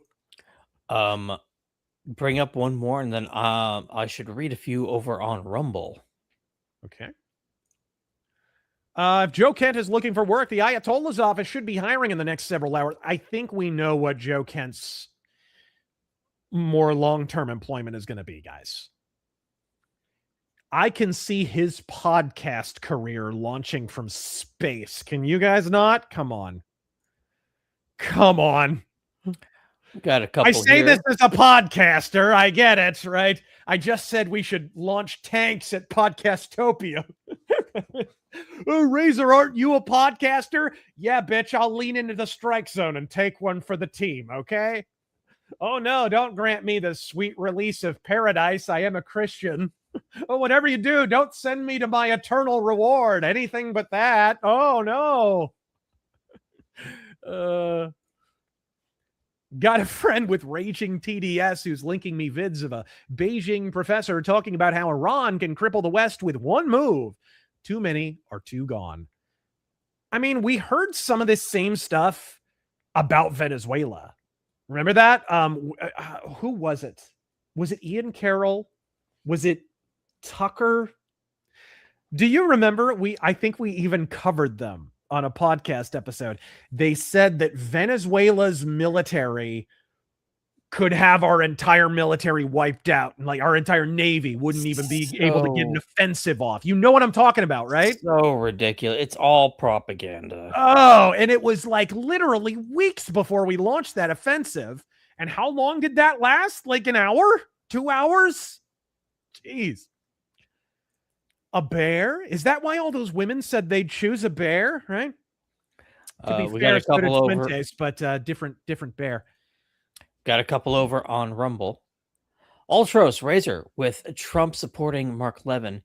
Do you think he is giving the impression he is preferring a foreign power over his own base? What? No, I think first off, he's been interviewed by Levin before. I fucking hate Mark Levin. You guys know this. You're not going to hear me say anything good about Mark Levin. It can't be divorced from the greater context. He was not so much praising Mark Levin as he was defending Mark Levin from the person he really hates, which is Megyn Kelly. And he's hated Megyn Kelly for a good long while. People forget that whole blood coming out of her eyes, blood coming out of her whatever. That was in reference to Megyn Kelly. Did everybody forget? He hated that bitch, and she hates him right back. And it didn't take much for her to jump to the other side and start shitting on Trump because she never liked him. She never did. She was happy once her little shitty morning show got canceled. She was happy to turn into Granny Groyper and pretend to be a supporter while that was socially acceptable. But once it became more lucrative to be the other, oh, she jumped immediately to the other side. Immediately. A lot of people jumping into the feeding frenzy immediately have their name teased for a 2028 run for any number of offices. Weird. Yeah, isn't that odd? Dude, Joe Kent, most people, including us, didn't know who Joe Kent was 2 months ago. Now, Cernovich is talking about him being the vice president on a Tucker presidential ticket. And by the way, the Tucker running for president thing is actually credible. There is scuttlebutt from within his camp that Tucker actually does want to run for president. What is your reaction to that, by the way, Taryn? Do you have one? Laughable. That's my reaction. I do have another one here. Ultros, what happened to Megyn Kelly? Also, do you think Ben Shapiro? Oh, actually, shoot, I just headed that off. I just talked about it. So I kind of answered it, but Godspeed, and thank you for joining us. Also, do you think Ben Shapiro ended up being a more principled conservative that is doing a good job of filtering out traitors? I mean, I appreciate that he spoke up against Candace going basically attacking a widow while she's still caring for her recently orphaned children. I appreciate that he fucking did that, but principled and Ben Shapiro do not belong in the same sentence. He is an example of someone who would jump the line in favor of whatever Israel's position is.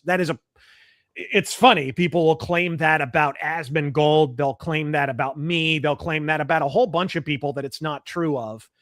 But Ben Shapiro, they're so done attacking, they don't even mention it anymore.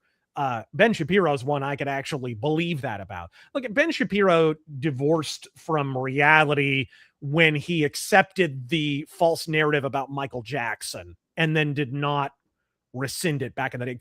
Don't forget, one entire volume of my 3-volume Michael Jackson rebuttal series would not exist if I didn't have to respond to Ben Shapiro. He was that committed to a lie. And he's never corrected that. And it was demonstrably false. He's never corrected that lie. So I have no reason to believe he has a commitment to truth at all. I think right now, him and truth are briefly intersecting because it's a marriage of convenience, because it advances the interests of Israel, most likely. As I've pointed out many times, I am indifferent to Israel. Any recommendations on vampire novels in the same vein as Cirque du Freak and the World of Darkness clan novels, basically fantasy adventure? That's a good question. Have you read the Tainted Grail World of Darkness novel, the first one? No. I just finished that one. It's great. It's a World of Darkness, Dark Ages. That's my favorite Vampire the Masquerade setting. Dude, that book is great. And it inspired a whole tabletop campaign that I've already put together. You guys have seen some of the artwork that I did for it. I did a Nosferatu guy. I drew a Nosferatu guy, and I drew a Germanic, Teutonic Crusader Knight guy. So, yeah, that's the media we really need. We need like Game of Thrones, but vampires. Dude, it would be awesome. Medieval. Yeah. If we ever do that tabletop stream, do you want to stream that? Because I want to get like... Well, I want to learn it first, but... It's easy. It's really... Vampire the Masquerade is really, really an easy system. But it's... I already have terrain kind of set up. I just want to get like castle ruins and shit. Like, what I really want is, if you guys could point me in the right direction, actually, this is a question for chat. If any of you are tabletop gamers, what I really need is a miniature set of a labyrinth. That's what I need. A good labyrinth. We can leave it unpainted or whatever, but I've already got the character miniatures. I want to have tabletop miniatures so that people watching our stream will have something cool to look at while we're doing it. So it's not, because I've watched vampire streams and it's just a bunch of talking heads. That's fine. I'm not shitting on those people, but I want to go a step further. I want people to be able to look at cool little miniatures that I painted, and we could kind of move them around. And like, that's... So if chat have any like line on cool labyrinth miniatures, that's what I want. Because that's the premise. That's the fundamental premise. Like an underground labyrinth with an ancient mystery at the center of it. So let's read a couple more rumble. Yeah, please do. Aurora, how do I prove to my friends who are Carlson fans that he is an Islamic shill and is being paid by Muslims? Assume they have the political sense of Helen Keller, and I am too stupid to explain it myself. Hold on. Sorry. I was scrolling through. I didn't hear the very beginning of that. Could you repeat that? How do I prove to my friends who are Carlson fans that he is an Islamic shill? and being paid by Islamic Muslims. shill. See, I don't know that he's an Islamic shill. I think he's easily shepherded for the purposes of engagement. Look, he people think he's moved. His positions have migrated. His philosophy hasn't. He's pretty much the same philosophically that he was back when he was the resident punching bag on PBS, when he was a little runt bitch in a bow tie, when I first encountered his material back in 2003 or whenever. He was hoodwinked on the Iraq War for the same reason that he's being hoodwinked into opposing this Iran excursion. It's the same faulty thought processes and faulty philosophies. It's this clannish identitarian dog shit, this fundamentally collectivist frame that he has as a human being that leads him. What is it? Ayn Rand, dude, whatever you want to say about the woman, she had a brilliant way of codifying complex ideas down to simple catchphrases. Faulty premises result in faulty conclusions. And that is Tucker Carlson in a nutshot. That's him through and through. So it's not that he's pro-Islamic, because next week he'll be anti-Islamic. For most of his career, he was anti-Islamic, but his philosophy was putrid horseshit all the way back when I first encountered him, which is why I've been shitting on Tucker Carlson since I had a freaking internet radio show on Lycos in the early 2000s. It's been a while. Been a little while. And Logan says, Cuba submitting to us. Iran burns. China's running out of allies everywhere. All right. So let's see here. I always honor Stonewall Jackson, one of the best military strategists America ever had, who was honored to be his slaves after they were free, to free his slaves, I guess, after they were freed or something like that. Godspeed. All right. Trump voice. Pearl Harbor was a great opening move, almost perfect. Missed the carriers, very unfortunate for you. We bounced back bigly. Unlike Iran, they're not bouncing back at all. Not at all. Godspeed. All right. Love your guys' show. Have you ever seen Black Rain? Oh, I mean, I don't know, Taryn. I think I've heard of it. I don't know, Taryn. Have we ever seen Black Rain? We reviewed it. Go check out Rageaholic Cinema, Black Rain. That is one of my favorite episodes of Rageaholic Cinema. I don't know about Taryn, but I love that episode. It's up there. It's up there. That one turned out real good. Crazy eyes. And that's where the synthesizer riff meme that we still have in live streams to this day. That's where that comes from. I love that episode. All right. Normally, I get kissed before I get fucked. All right. Shit, I was in Iraq 20 years ago. God, I'm old. Aren't we all? Godspeed, bro. That Joe Kent guy reminds me of some of the useless army intelligence we had in Iraq. Japanese PM is holding back a laugh. She loves it. I wonder if I would imagine she knows English well enough that she knew what he said. She wasn't hearing it in her earpiece or whatever, but I'm not sure. I know. You know, she's a heavy metal drummer. She's a lot of things. She was in a metal band, of course, because Japan is freaking based on heavy metal. There are metal bands that can still get in the top 20 over there. Of course, I guess they can here too, but they sell more copies in Japan. All right. Speaking of weeb news with Takaichi, what were your guys' gateways to anime and manga? The first few cognizant choices that got you. Same applies to BD. My first few, I think the very first anime that I ever saw was a Christian cartoon. This will be a blast from the past for a lot of people. Superbook. Do you remember this? No. What is this? It's like a sister and brother running around this like fantasy world. And they had a robot following them around. And there was like a Bible verse to represent every single episode. And it was anime. It was Japanese anime. That was my first anime. First one. And probably a lot of people's first anime if they remember it at all. But man, that was the first one. I was like, dude, what a freaking cool cartoon. This looks way cooler than the other stuff I've seen. I wonder what, I didn't know it was Japanese at the time. And then probably the next big one for me was Ronin Warriors. That was probably the next big one. What about you, Taryn?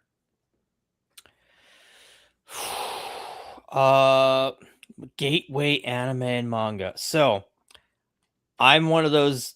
When I was a kid, I was a little shitter.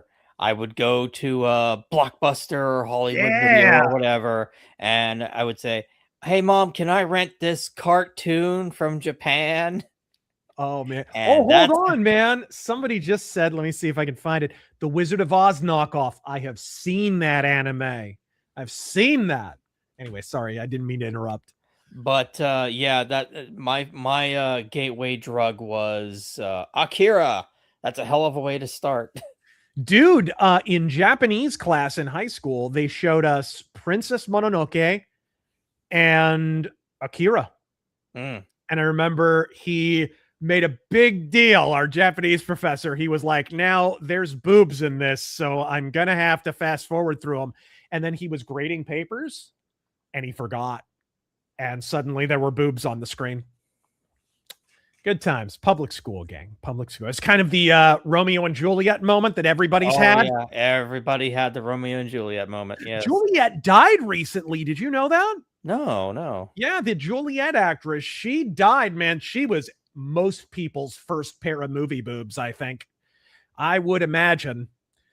All right. Now that we are at war with Iran, allow me to unveil the Death Beam Destructinator. Don't give him ideas, guys.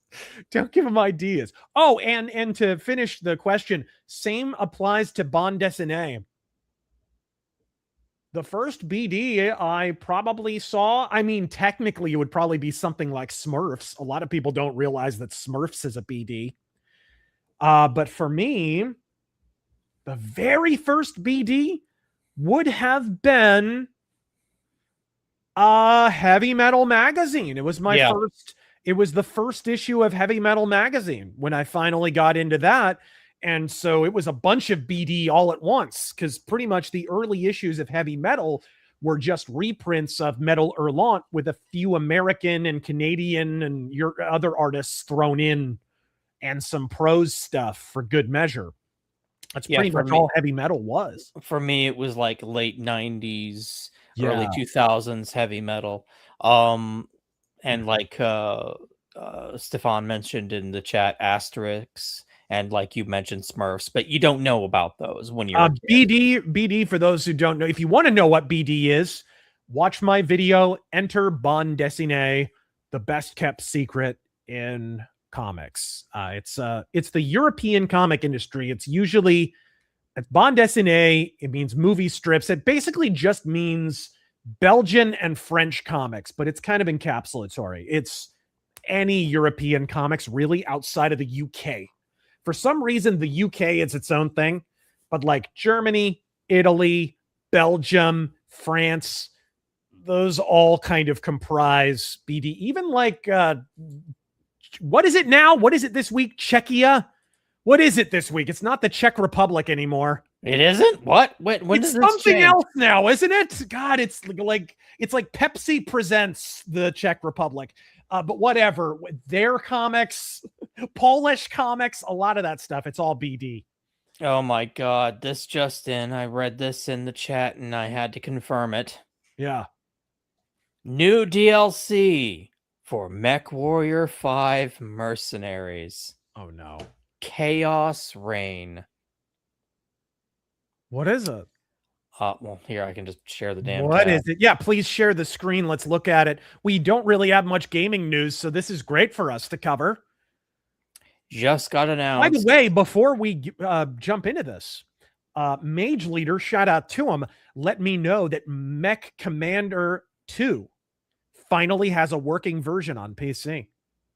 So we are going to be streaming that for Mechtober, maybe? Ooh. New DLC for MechWarrior 5 Mercenaries. Let's see it. Announcing new DLC, Chaos Reign campaign and missions. Join the Federated Commonwealth as they stage a deep space raid on the world of Cambridge. Now that I like. That premise I like, but I like the next one even better. Are you seeing that? Join the Free Worlds League as the Free Worlds League, as the death of Joshua Merrick sparks a confrontation with the Federated Commonwealth. Okay, you got me. You got me, Piranha. 3 new high reward missions. House Merrick DLC. You hit me where I live. Holy shit. There we go. New mission type, guerrilla warfare. Ooh. Interesting. I wonder what that pertains to. Guerrilla warfare. What do you think that would be? Hit and runs, maybe? Hit and runs, maybe. Get in, get out, destroy the thing, and then you get chased out. The previous DLC have added elementals. Infantry? Maybe. That would be interesting. It would be cool if they could do it. Yeah, it would be interesting. Stormcrow. Just wanted to remind you, Bolin is rightful Lyran Clay. Go to hell. Godspeed, bro. Godspeed. New Intersphere Omni-Mech Sunder. Ooh, I like the Sunder. 5 new Battle Mech chassis and 4 new Omni-Mech chassis. Okay. Huh. Interesting. We'll see what other mechs, but Sunder. I'm a fan of the Sunder. What about you? Hold on. I got to look it up. I need refreshing. It's a good one. Look it up on whatever. Sarna. If we have to give those pricks a click. But Razor, Candy Kong, the character, is actually attractive. Candace Owens make Grunhilda the witch look appealing. Godspeed. How could you look at that thing? It's a microwave on legs. How could you not like it? I love the Thunder. It's so one autocannon 20, 2 large lasers, 3 SRM4s. You had me at autocannon 20, bro. And 2 medium lasers. That's beautiful. That's not a bad loadout. Beautiful. That's amazing. That's absolutely amazing. Remember, folks, BattleTech belongs to the fans. Yes, it does. All right. What's the fuss about Larry Silverstein? I've heard about this. Have you? No. What happened? I am thinking insurance, personally. Do you want to look up the maybe an article about it real quick, and we could touch on that real quick? Because I've heard about this a number of times, and we haven't weighed in on it. Arrow artillery, X pulse lasers, light auto cannons, clan heavy lasers. Clan heavy lasers. If you want to are you ready to overheat after one shot, Taryn? Are you gonna have to fucking reinstall this game again? I think you are. We're gonna have to co-op something. Damn it! All right. What am I looking up? Silverstein's real estate in L.A. Buying a bank building in L.A. All right, let's see here. Is it just me that's getting incredibly sick of the principled opposition BS most right-wing voices proliferate to keep the Republicans the party of do nothing? There we go. Oops. Sparks 9/11 linked speculation. Let's react to this. Boy, could he look like more of a Semitic cliche? Holy shit. He might as well be rubbing his hands together. If you weren't going to say it, I was. Larry Silverclink. Holy shit. Famous New York real estate developer has finalized the acquisition of the iconic LA US Bank Tower amid the Iran war. The acquisition of the 73-story library tower. To be fair, that's probably a steal for this, because does anybody go to downtown LA? Yeah, seriously. Like, bro, LA's like Phoenix. Downtown's a fucking ghost town after work hours. Everybody just lives in the suburbs outside. Like, it's totally dead most of the time. Priced at $430 million. rejuvenated some sour memories for the U.S. citizen among the paranoia and psychosis of the U.S. war. Sheckelberg Geheimowitz.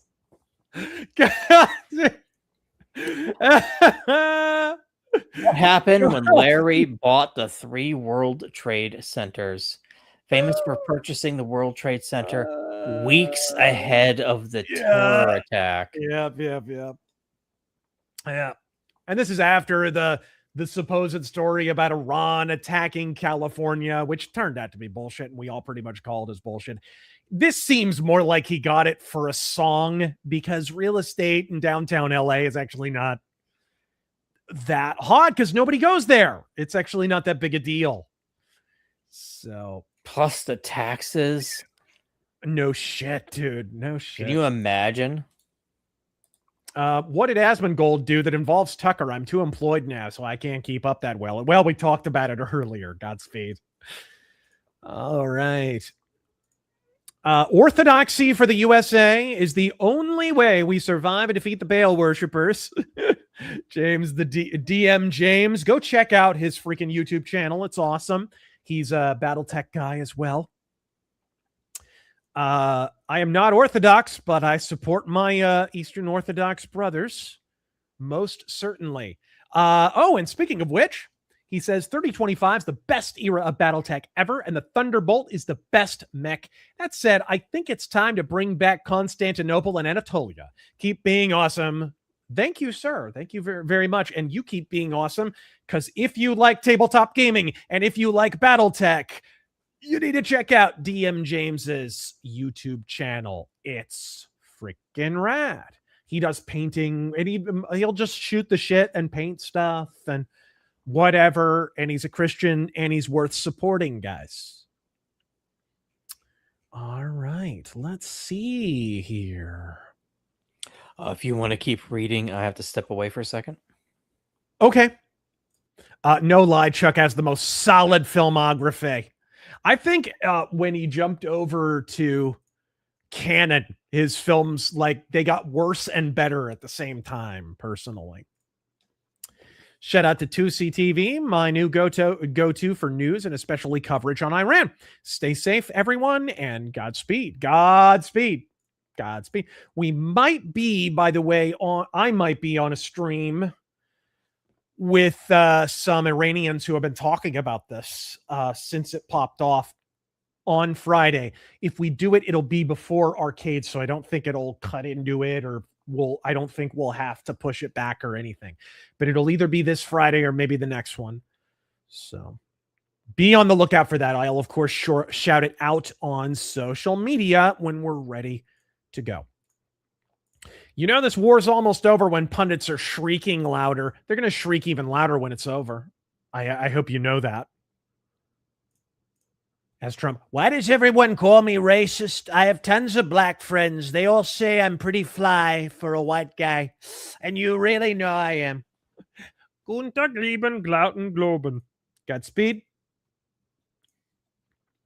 Served in Afghanistan in 2013 and Iraq in 2017. Seen some crazy shit. Yeah, I heard some stuff too from my friends who have been over there. Tactical Hobo and I actually have a mutual friend who, that's the one I was talking about, who his whole freaking team got wiped out. This guy's commando. He came back alive. And I'm telling you, after he came back from Afghanistan, you know, he was somewhat affected. After he made a couple of tours in Fallujah, not the same guy.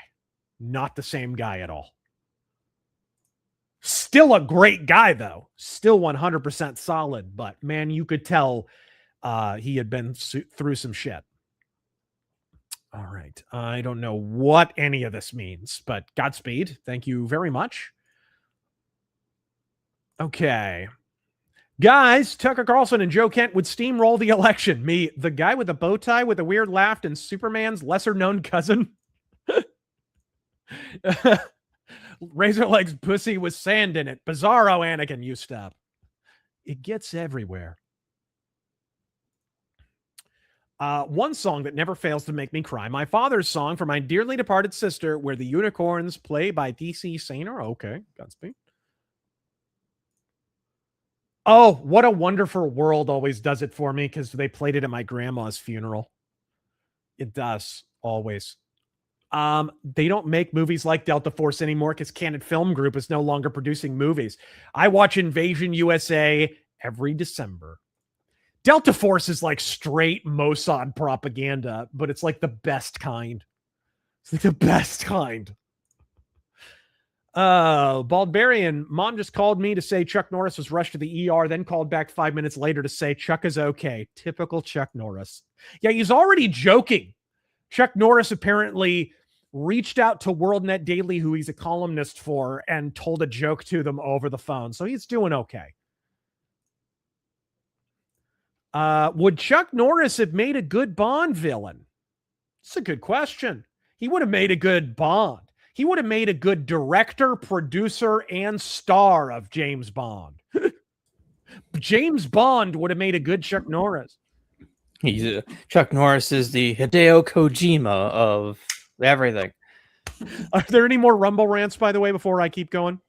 Several, I do believe. Okay.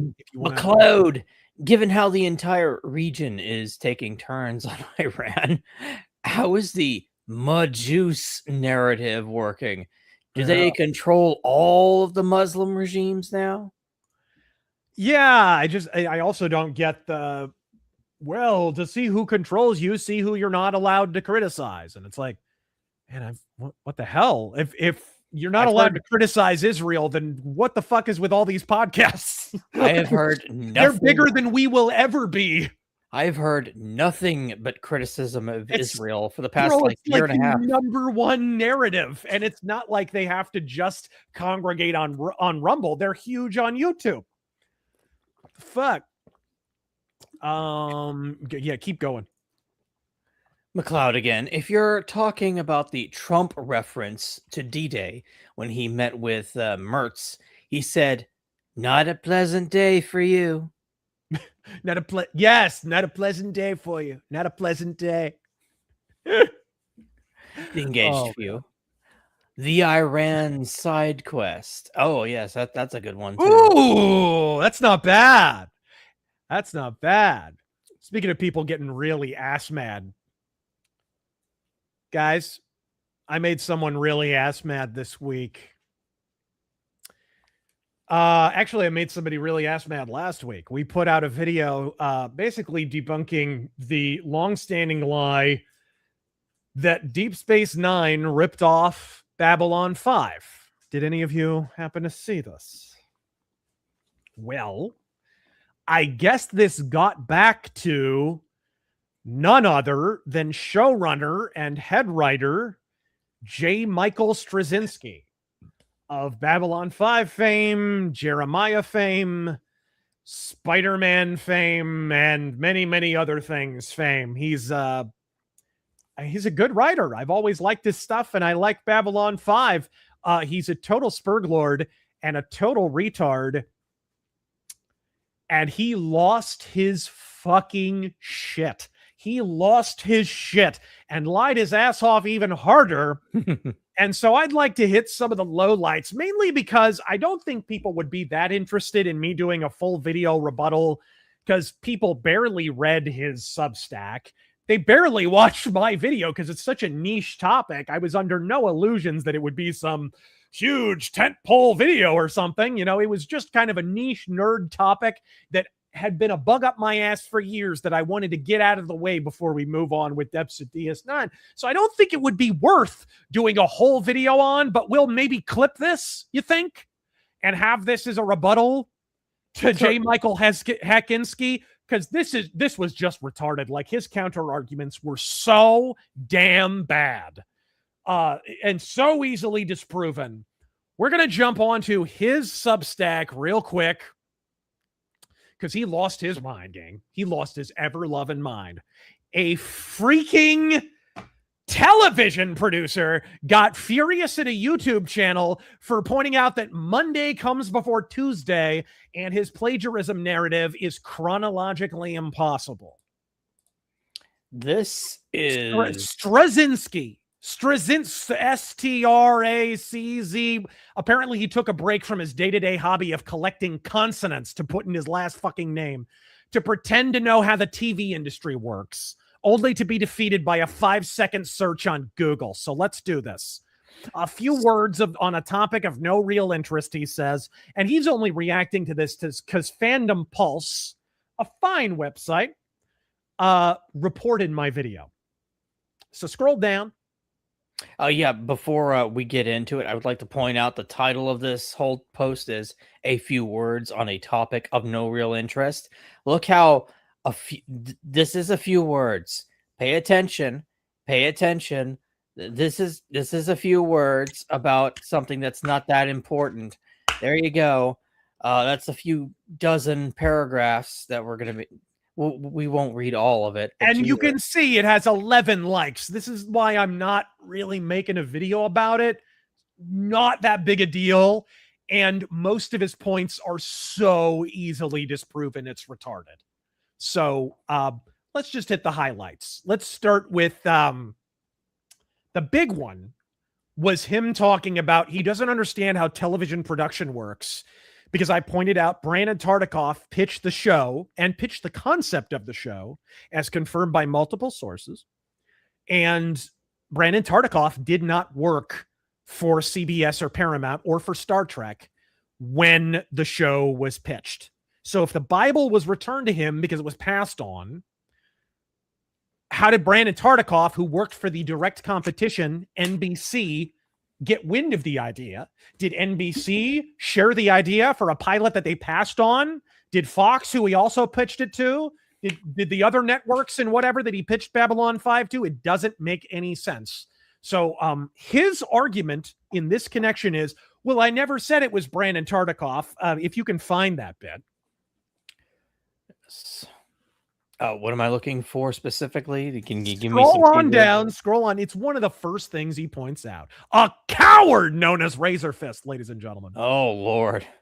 Has so little understanding of how television works that he points to anything that doesn't match his flawed understanding of that field as somehow false or untrue. Let me go step by step.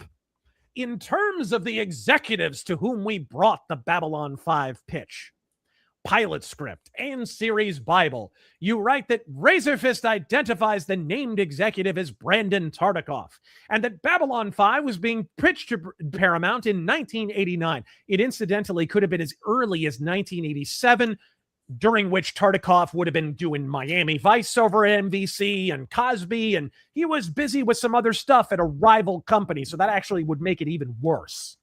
But either way, I'm a coward, so this completely annihilates my argument anyways. So Tartikoff has never, at any time, been any part of the discussion or the problem. File that one away in your brain.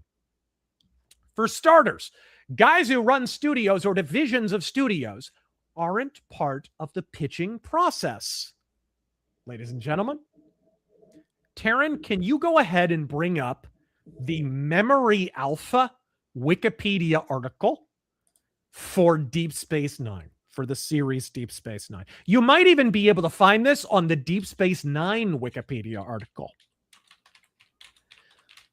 And what are we looking for specifically? Suffice to say, I want you to look up the name Brandon. Just Control F Brandon for me real quick.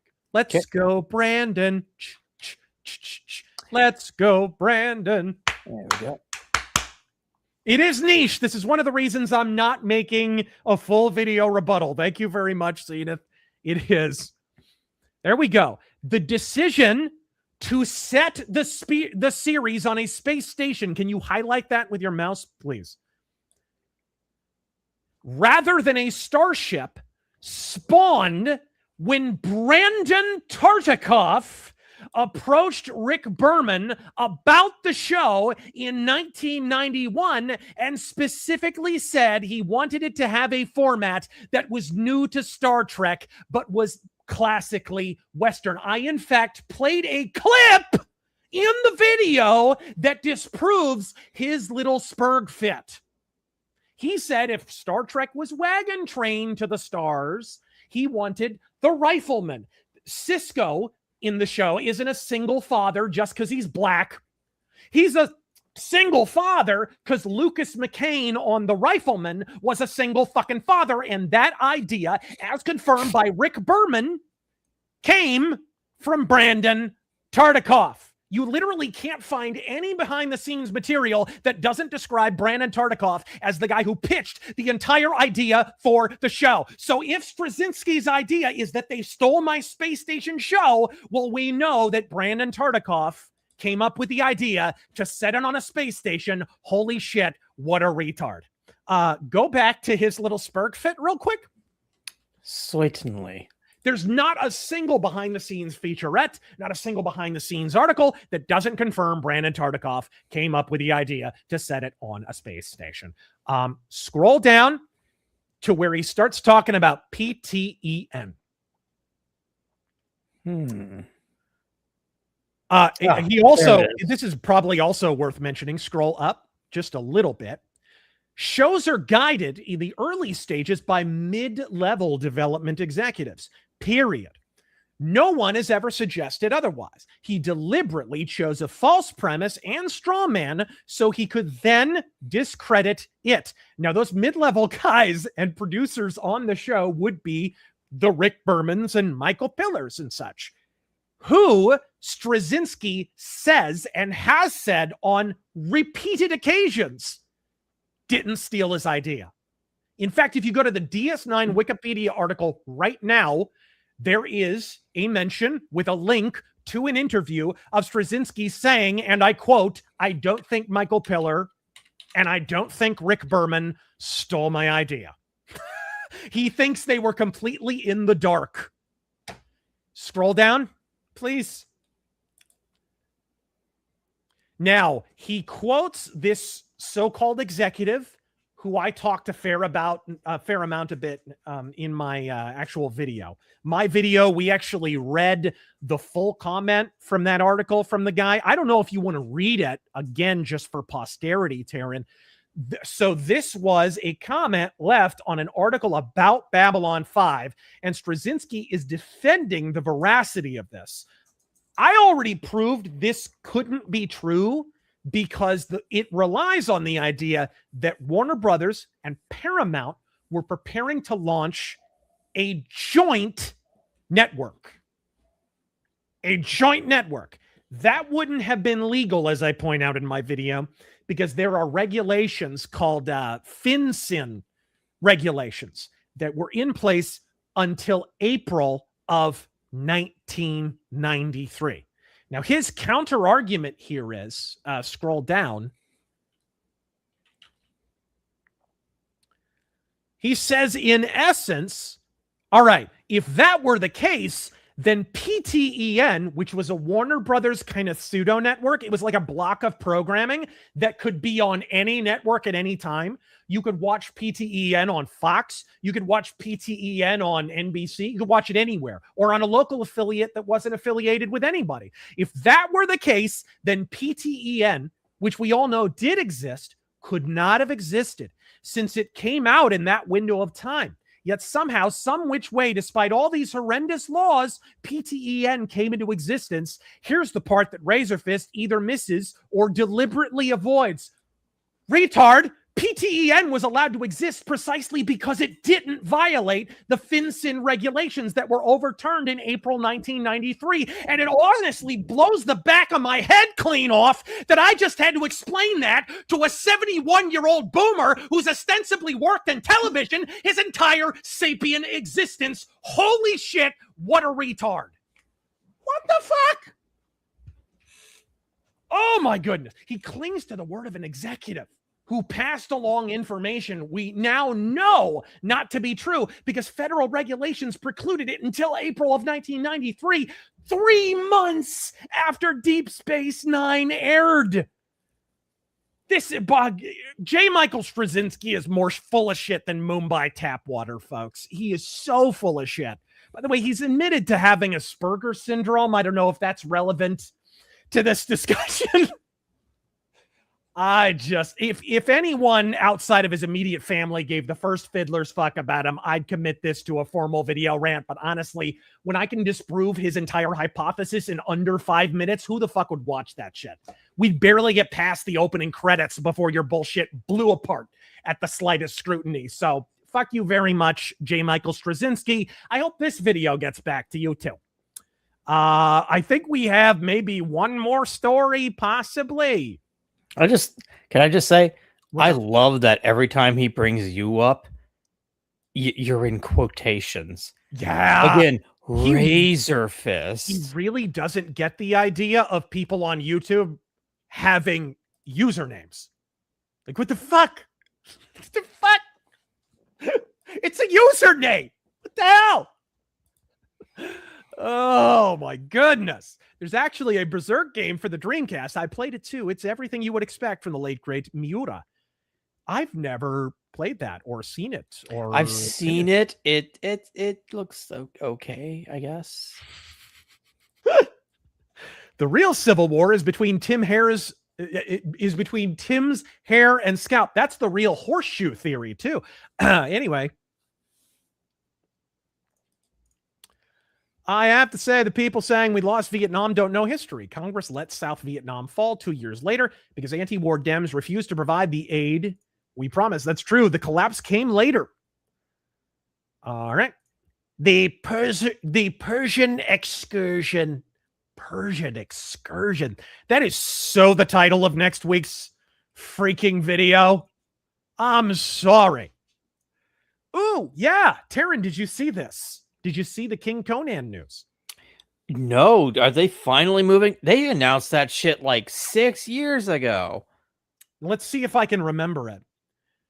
King Conan was announced. A new Predator involving Arnold was announced. I guess him and a nanny. And I forget something else. Twins, maybe? I don't know. Jingle All the Way, too. Let's just say it's Jingle All the Way. I don't know.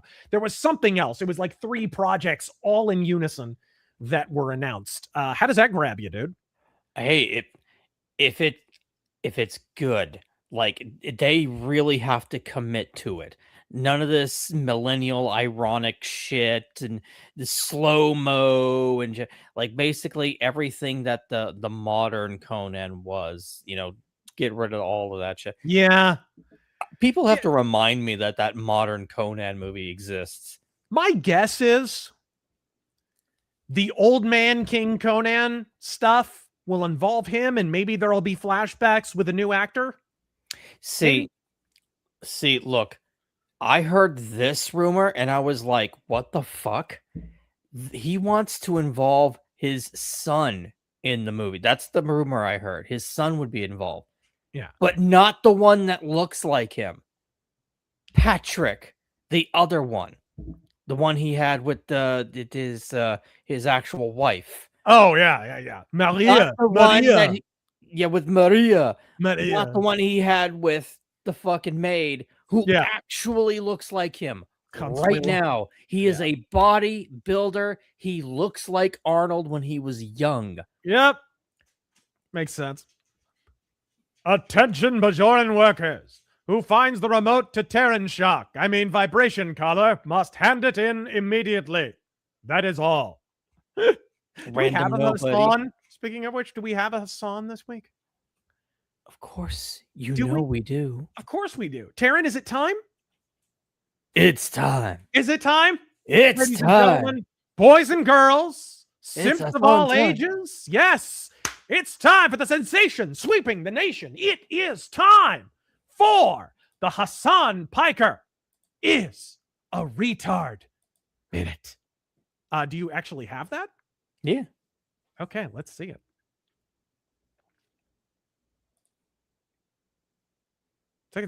Where is it? Oh, shoot! I actually have to bring it up.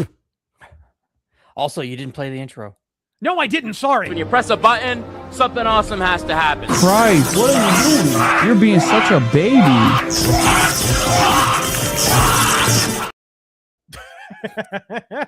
Never gets old. Sorry, So guys. violent. It almost slipped my mind. I was thinking so hard about what it was, I didn't even think to play it.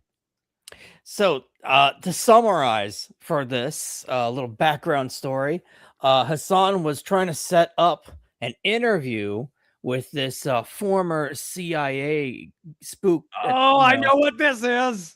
And he's got a Cameo, one of those things where you can send money in and he'll record a video for you. Yeah. And Pippa actually used that to get a message to him saying, hey, we would all really appreciate it if you didn't go on Hasan Piker's show. And cucked him completely. Let's watch it. Maybe she actually did a call with him or something, but also none of this matters. Like, who gives a fuck if I can't fucking interview John Kiriakou? Who cares? Requested this post playing Overwatch, and there was only like 2 requests left, so I like very quickly wrote something, and I was like, by the way, please don't collab with Hasan. Time to even say something. Tell you the truth, the last 3 weeks I've been winging it, so I'm very grateful for the helping hand.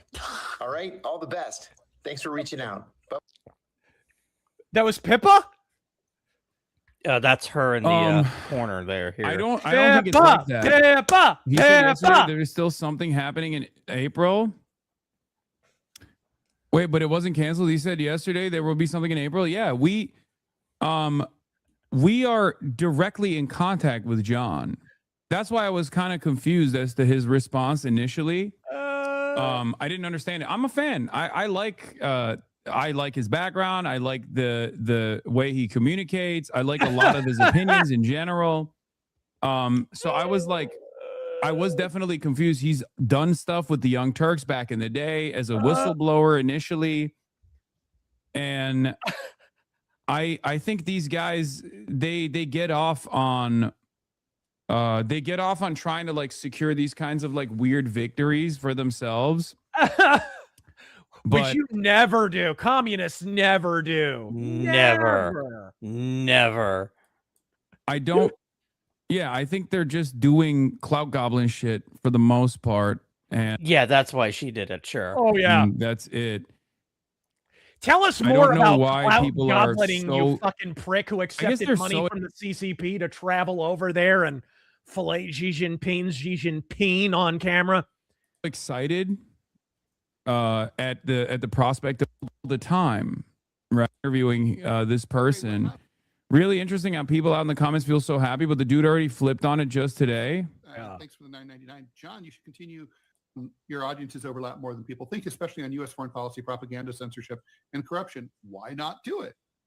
I have an idea about Hasan Piker and his show, as well as 2 other kind of controversial, young, successful broadcasters. I have an idea. And we may do something all together in April. Okay. Oh God, April. Oh no. Fox. Andre Wahasa. Is that? Hold on.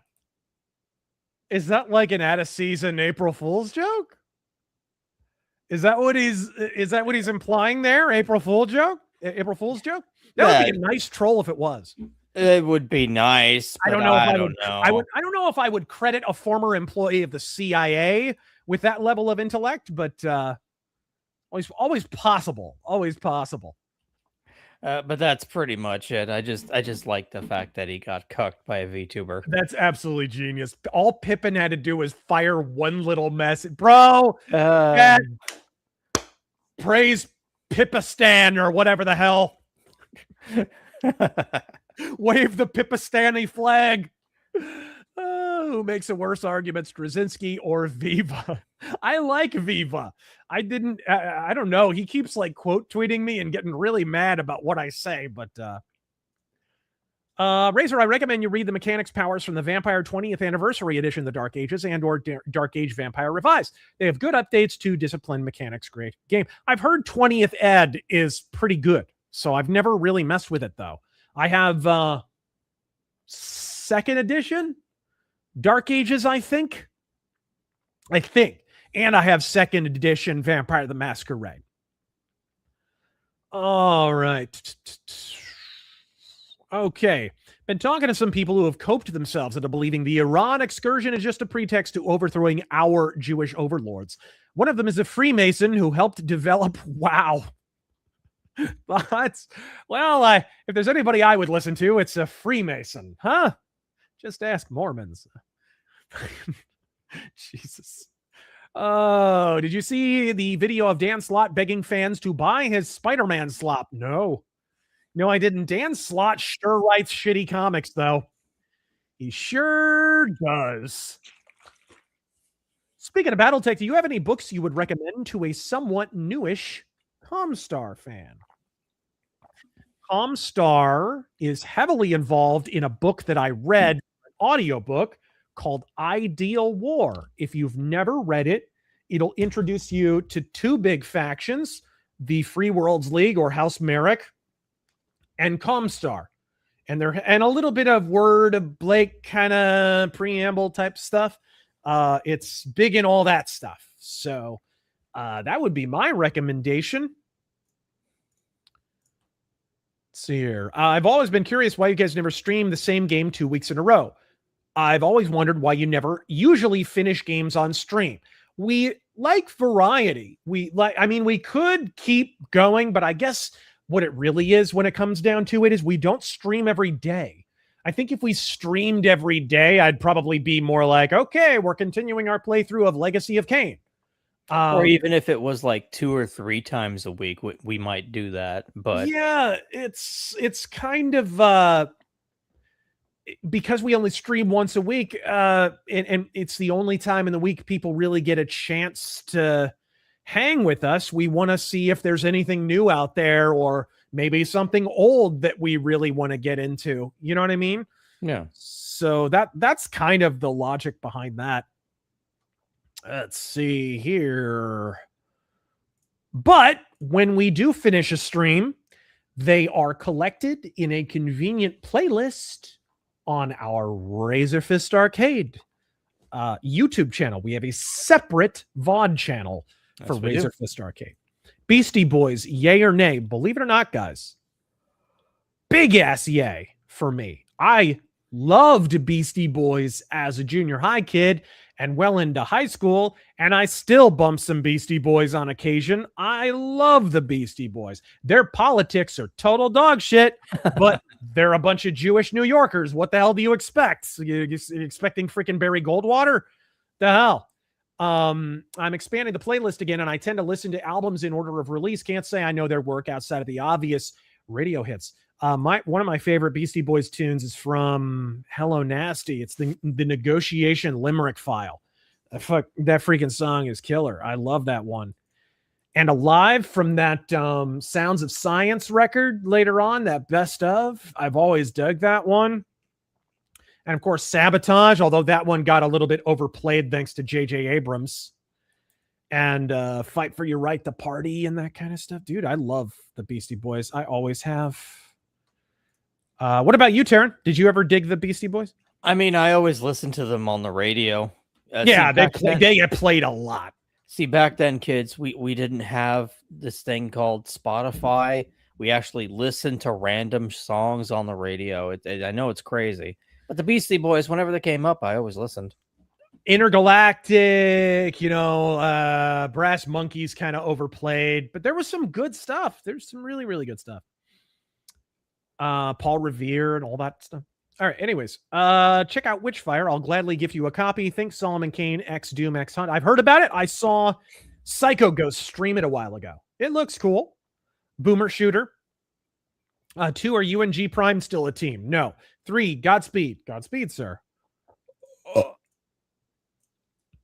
I'm a Canadian transplant whose boyfriend is mad.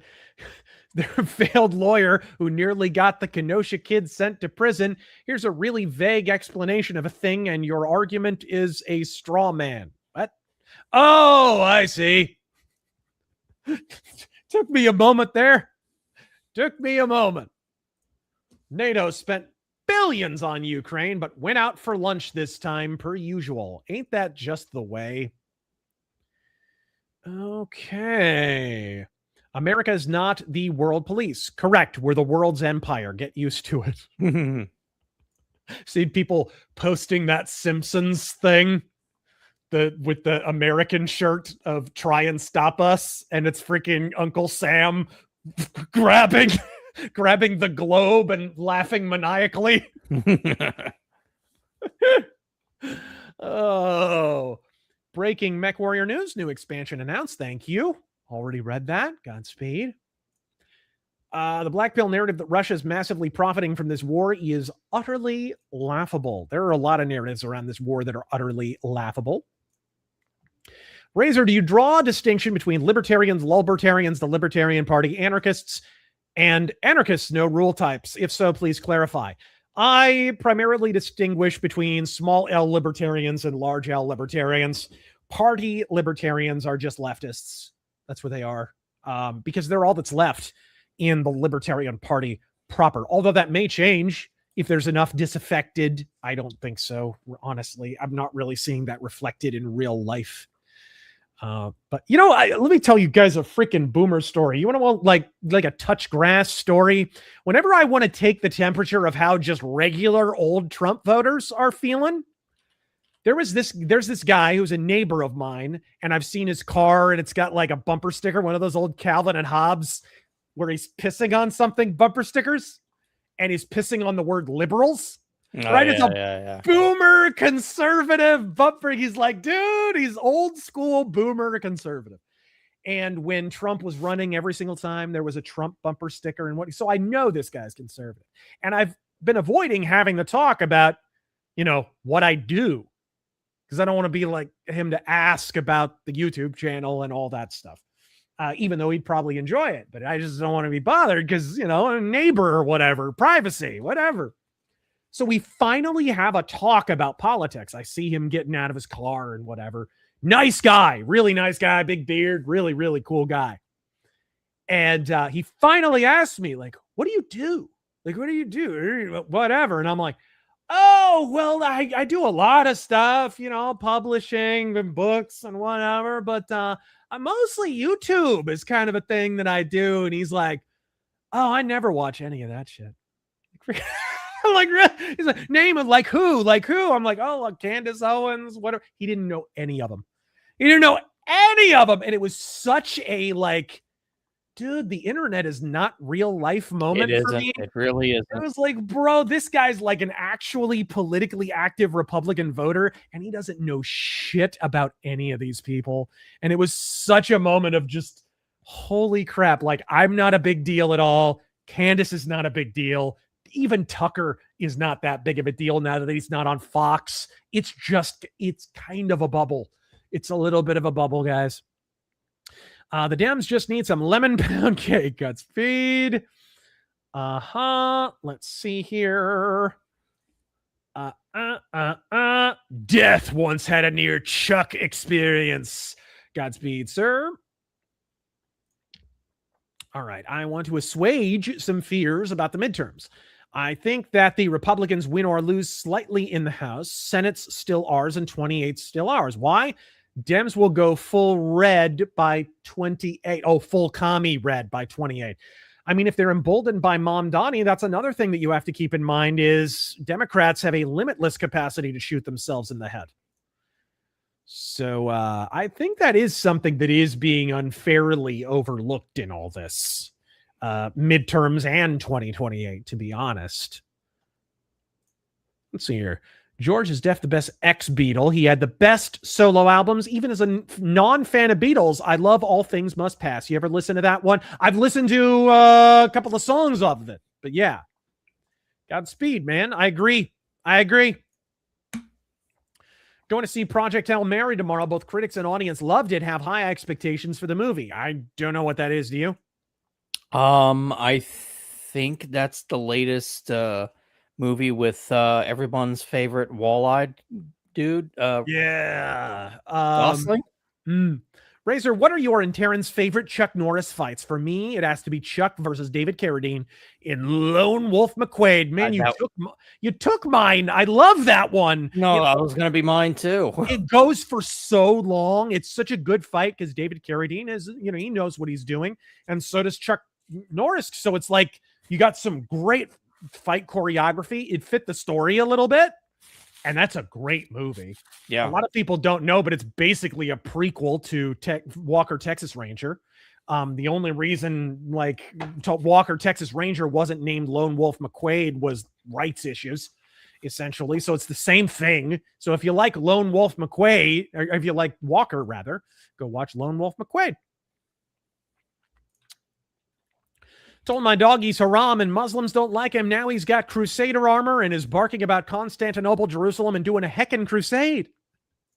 Sounds like a you problem, homie. All right. Saw a Game of Thrones fight scene once and nearly had a stroke. Ooh. What's the worst one for that? I hate to say it. First Expendables. Ugh. Ugh. The tight in shaky cam fight scenes. What the hell is that in an action movie? What are we doing? A lot. Unfortunately, with older actors like that, that's how they mask that they can't really move like they used to, or that there are stunt doubles a lot of the times. The close, tight shots of cutting two things happening. Oh, yeah. Ugh. Matthew Pickard, what is the deal with C-beams at the Tannhauser Gate? Why are they glittering in the dark? Did the beam get a dance at a gentleman's club? What is the deal? Godspeed. I love the Jerry Seinfeld chats. I always do. Remember when World of Warcraft used Chuck Norris in its advertising? Oh my God, core memory unlocked. What the hell? I forgot about that. Did you remember that? It sounds familiar. I don't remember it. Like, I don't recall. They used Chuck Norris in an advertisement, if I remember correctly. I saw it on 4chan. That's how long ago this was. That's how long ago it was. All right. Razor, I yearn to become a seaman of the Merchant Marines. What are your thoughts on the Jones Act? I see it would benefit me in that career, but it seems like corruption benefits unions over America. Trump is against it. I haven't looked into it heavily. I assume it's a maritime regulation. Could you look that up real quick so I don't sound like a completely ignorant dunce answering this guy? Because he gave us 20.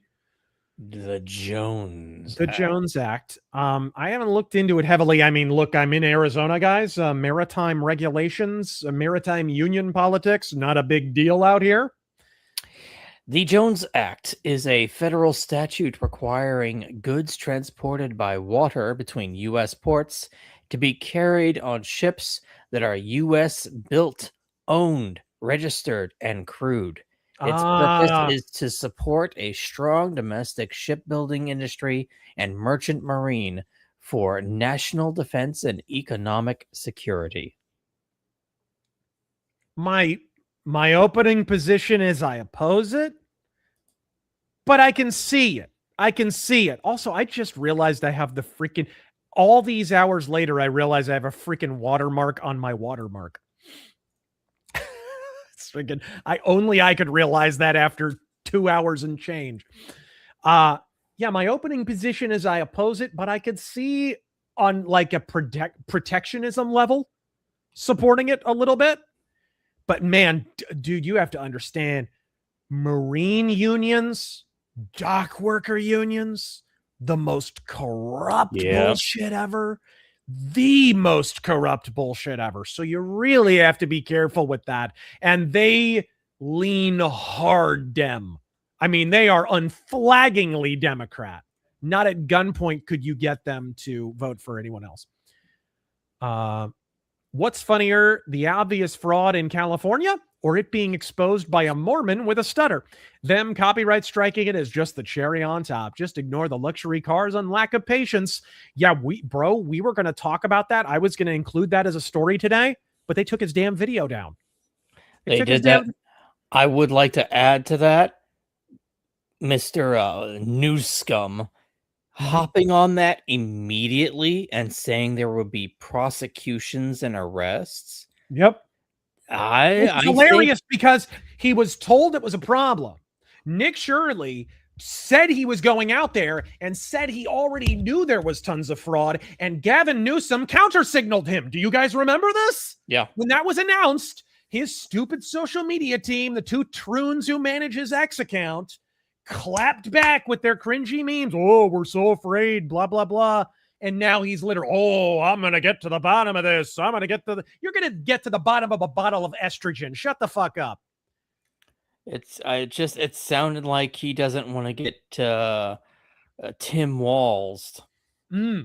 Fanatic 808. This is going to sound weird, but They Rode On by Watain always gets me. Not too sure why, but I love that song. Ooh, that reminds me, a Bathory tune. What is it? On the last Bathory album, freaking that, it was like Nordland 2. Was it the death and resurrection of a northern sun? That's what it was. It always gets me.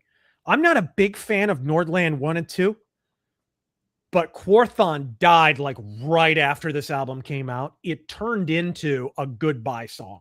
I think he had an idea that he was not well. I've always believed that Quorthon probably believed he didn't have too long on this earth.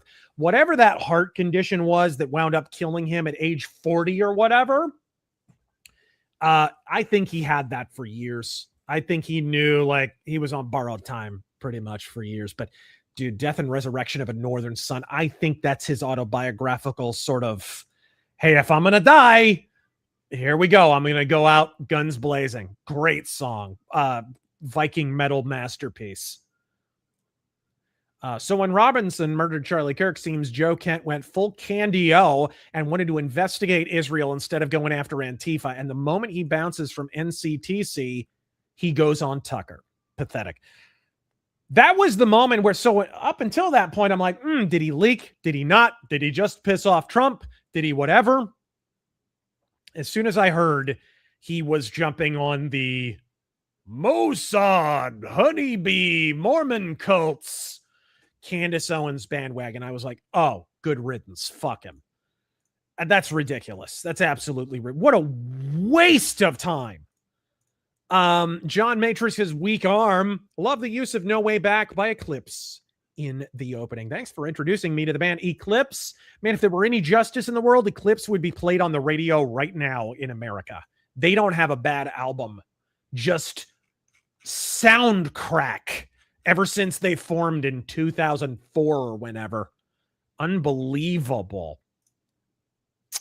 It's not just Candace and Tucker. I love them, but Sargon and friends on the Lotus Eaters have been grade A tard on Iran. They recently released a video of how Iran is currently winning. Okay.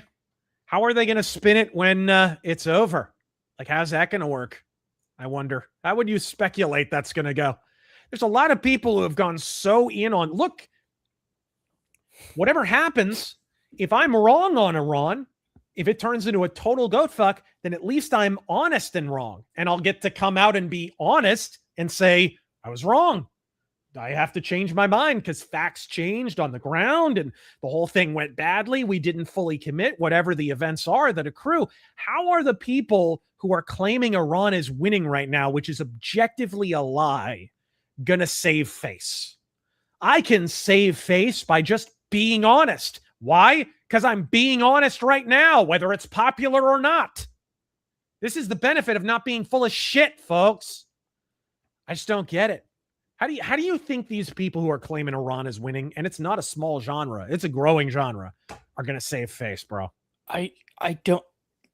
First off, I don't understand it on any level. Their navy has been wiped out. Most of their rockets are gone. Most of their drones are used up. They've decapitated their entire military leadership and their entire political leadership. And their president is actively shitting his pants and calling himself a figurehead on national TV. So on Iranian state media. So how the fuck does anyone say, oh, Iran's winning, they're gonna strike back hard? With what? No shit. No shit. I don't know if you want to read this real quick. I don't know if you were aware, Razor and Terran, and of course, but there was an attempt to make a Vampire the Masquerade show called Kindred the Embraced, which is on YouTube. Sadly, the main actor died in a motorcycle accident.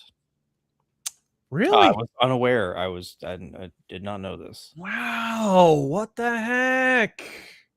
I had no idea, man. I've always wanted there to be a vampire show or something. Vampire the Masquerade's always been like right up there. My top 3 RPGs from the get-go were MechWarrior, VTM, like VTM the Dark Age, like all this. I was never a D&D guy. Not that I'm against it. I just never got into it as much as the other settings. I just never was as much into D&D. Were there ever any tabletop settings that appealed to you, but you never got into them? Because I know you're not really a tabletop guy.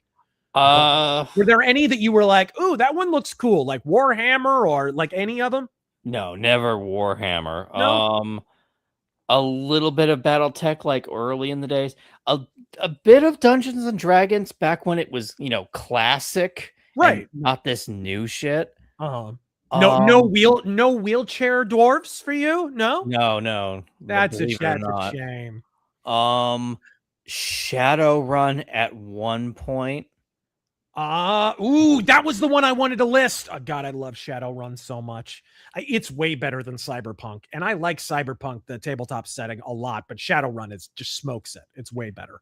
Yeah, Shadowrun as a whole, a lot of these settings as a whole are like way too big to wrap my head around.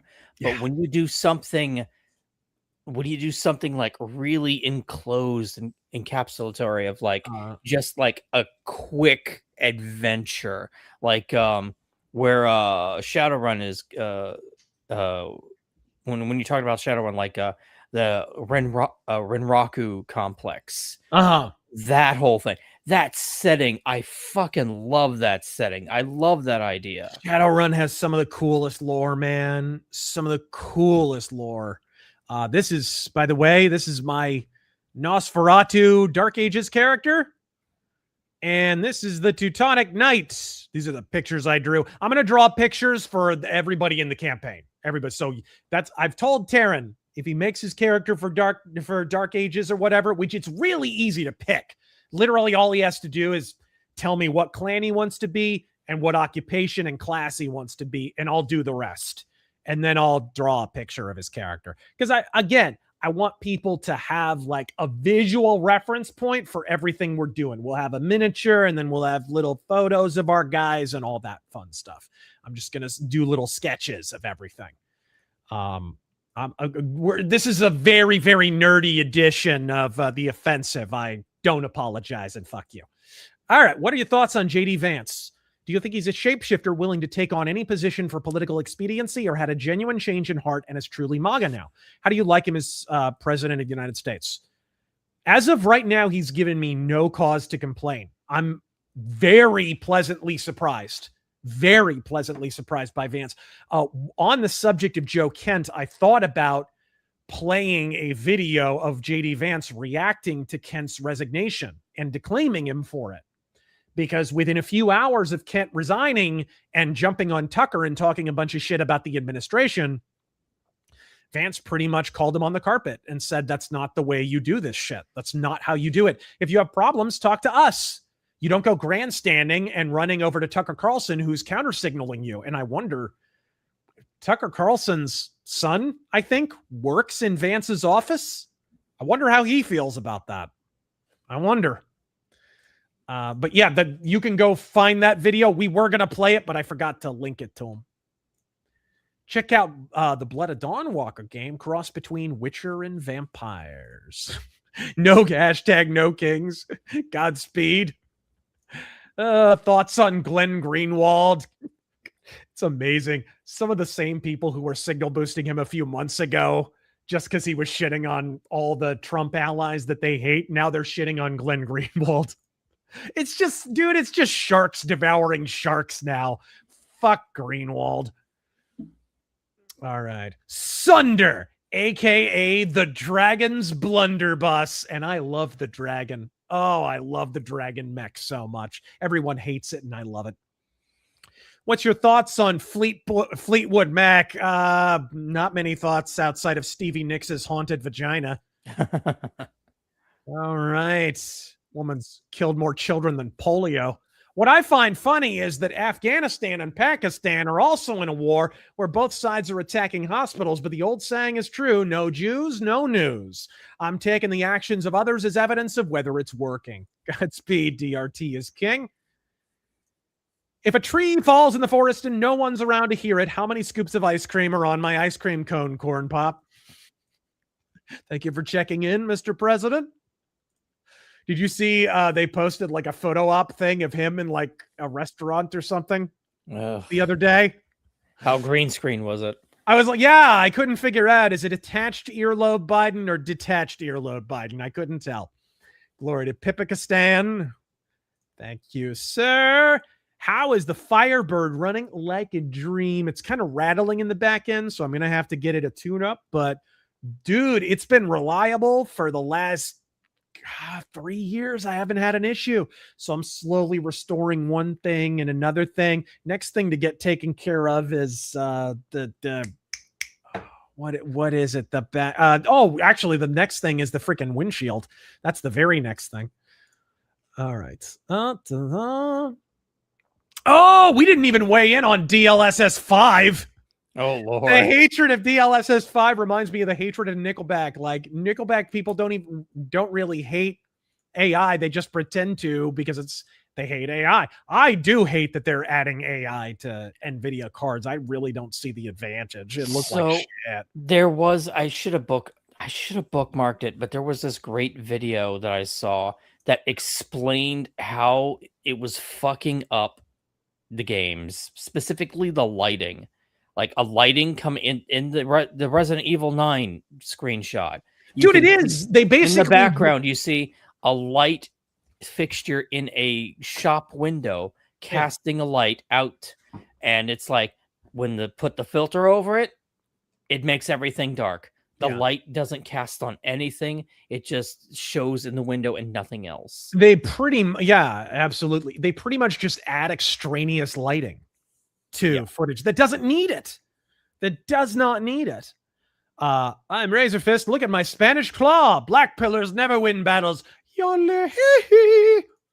Solid Vega reference. Thank you, sir. And it's Vega, not claw. On Hallowed Ground by Wasp. Hit hard after my wife's recent death. Oof. Godspeed, man.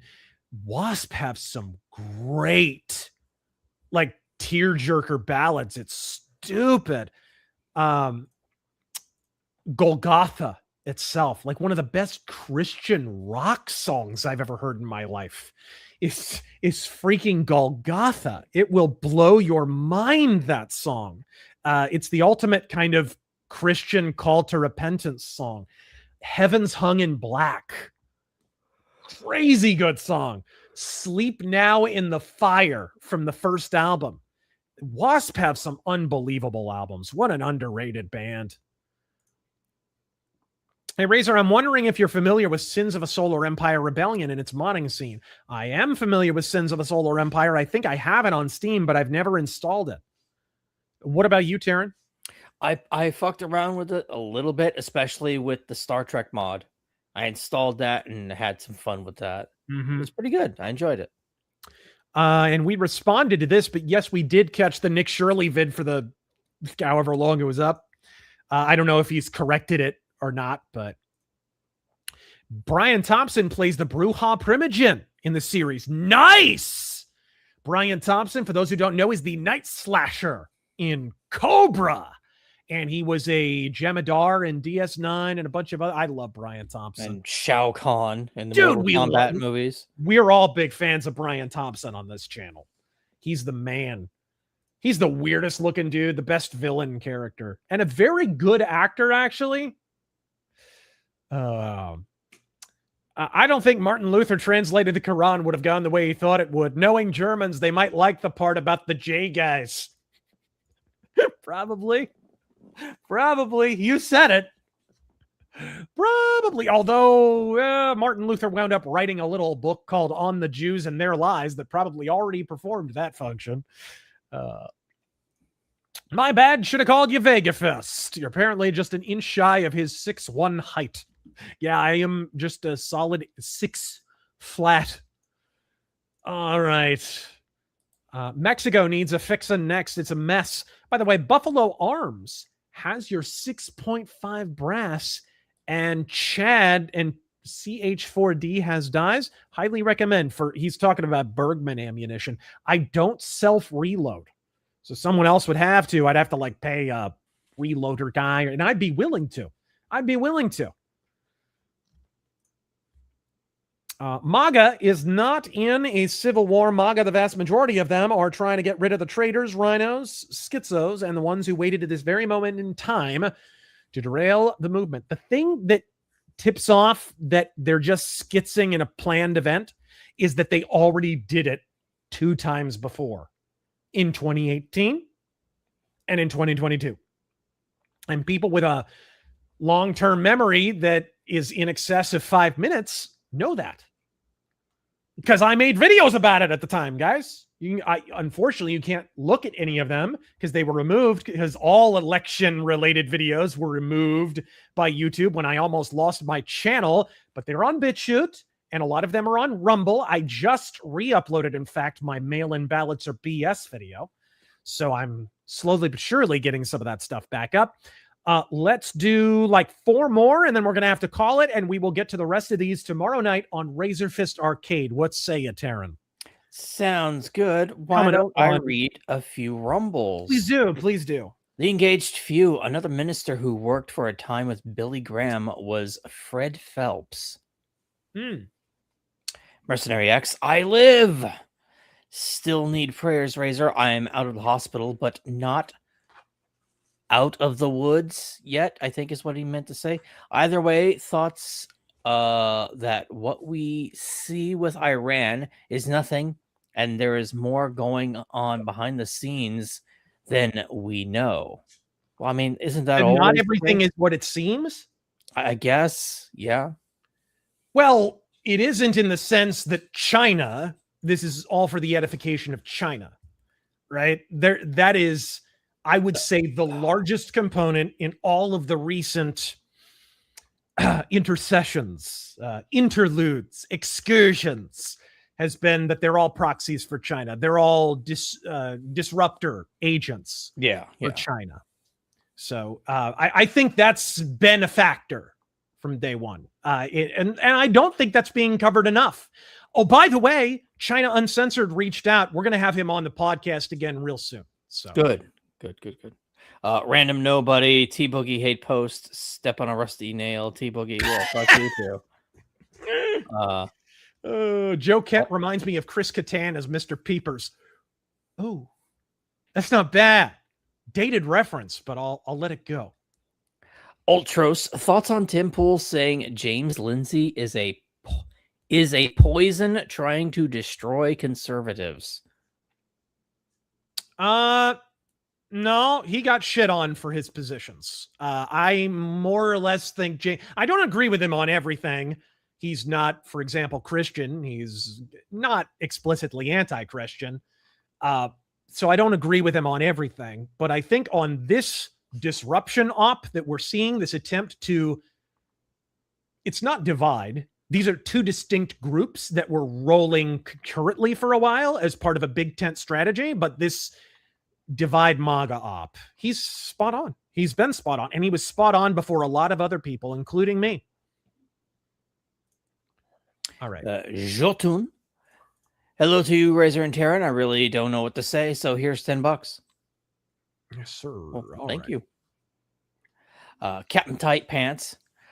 Earliest BDs for me would be Tonton and Prince Valiant.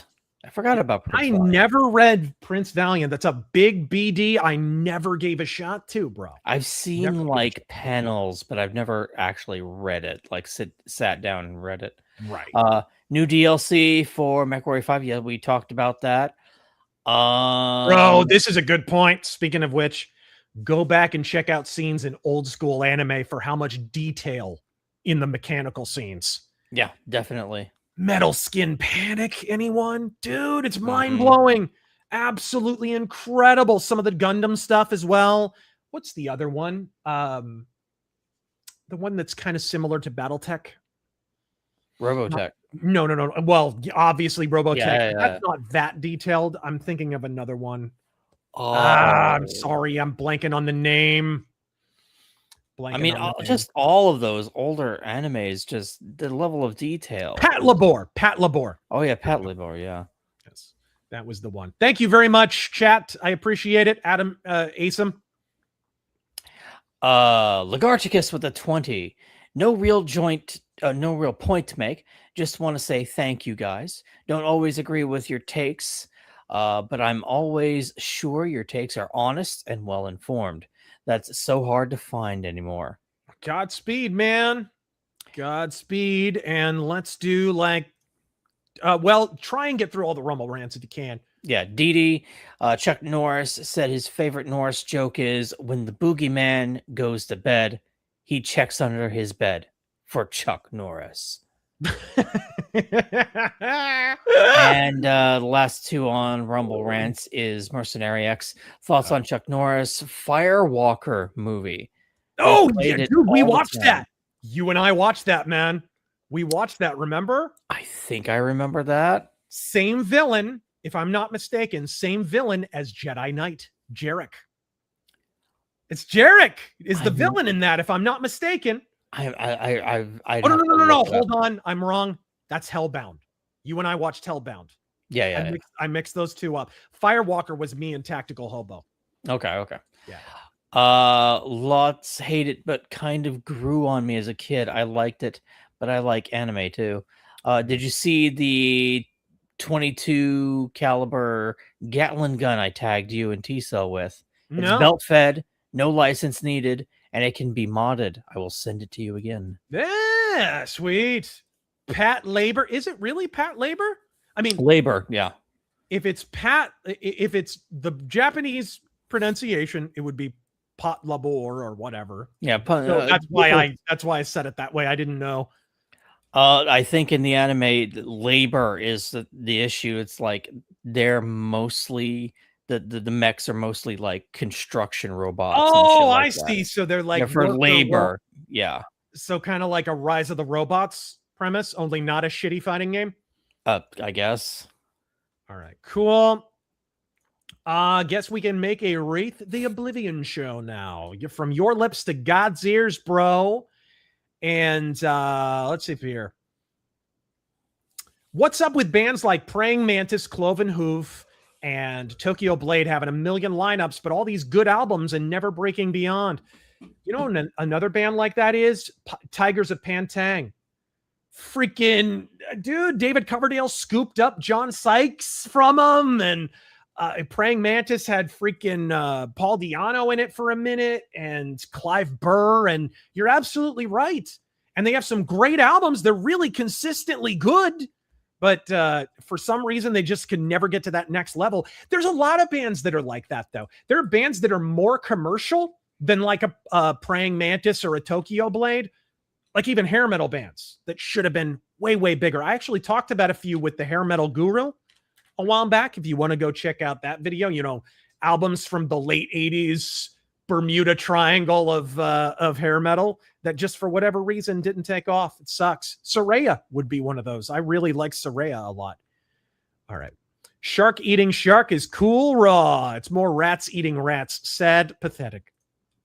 One more, and then we are out of here, folks. Thank you for hanging in here with us. All right. Let's make this good. Let's get a real good. Aha! Evening, gents. Did you hear Todd Howard talk about Elder Scrolls 6 recently? He regrets putting out the announcement trailer. Seems the game still has a long way to go. Not surprising. That doesn't surprise me. And here's the thing. I'm gonna make a controversial take here. I would rather he put out early trailers and take forever to get the game out than what they were doing before, which is, hey, Skyrim's done. Let's release a trailer 2 weeks before it comes out. And it's too late to fix any of the problems we see in the gameplay. Yeah. Fuck that. I hate when they do that. And Todd Howard loves that shit. So between those two possibilities, I'll take the Elder Scrolls 6 trailer that's now old enough to vote and drink over that option. I just hated what they did with freaking Skyrim, because you could see there were problems with Skyrim right from the beginning. Dude, that inventory system, what the hell are we talking about? The freaking third person camera? What are we doing? Thorgal BD, if you want a sword and sorcery kind of Conan-ish BD, dude, run, don't walk to Thorgal. It's amazing. And I think it's by a Polish artist and writer. Freaking kills, bro. Freaking kills. Well, guys, I want to thank you all for joining us on this weekly offensive. I hope you enjoyed yourself as well, Mr. Terengel. Yes. And until Razor Fist Arcade, well, we will read the rest of your chats and so on. For Terengel, I am Razor Fist, and Godspeed.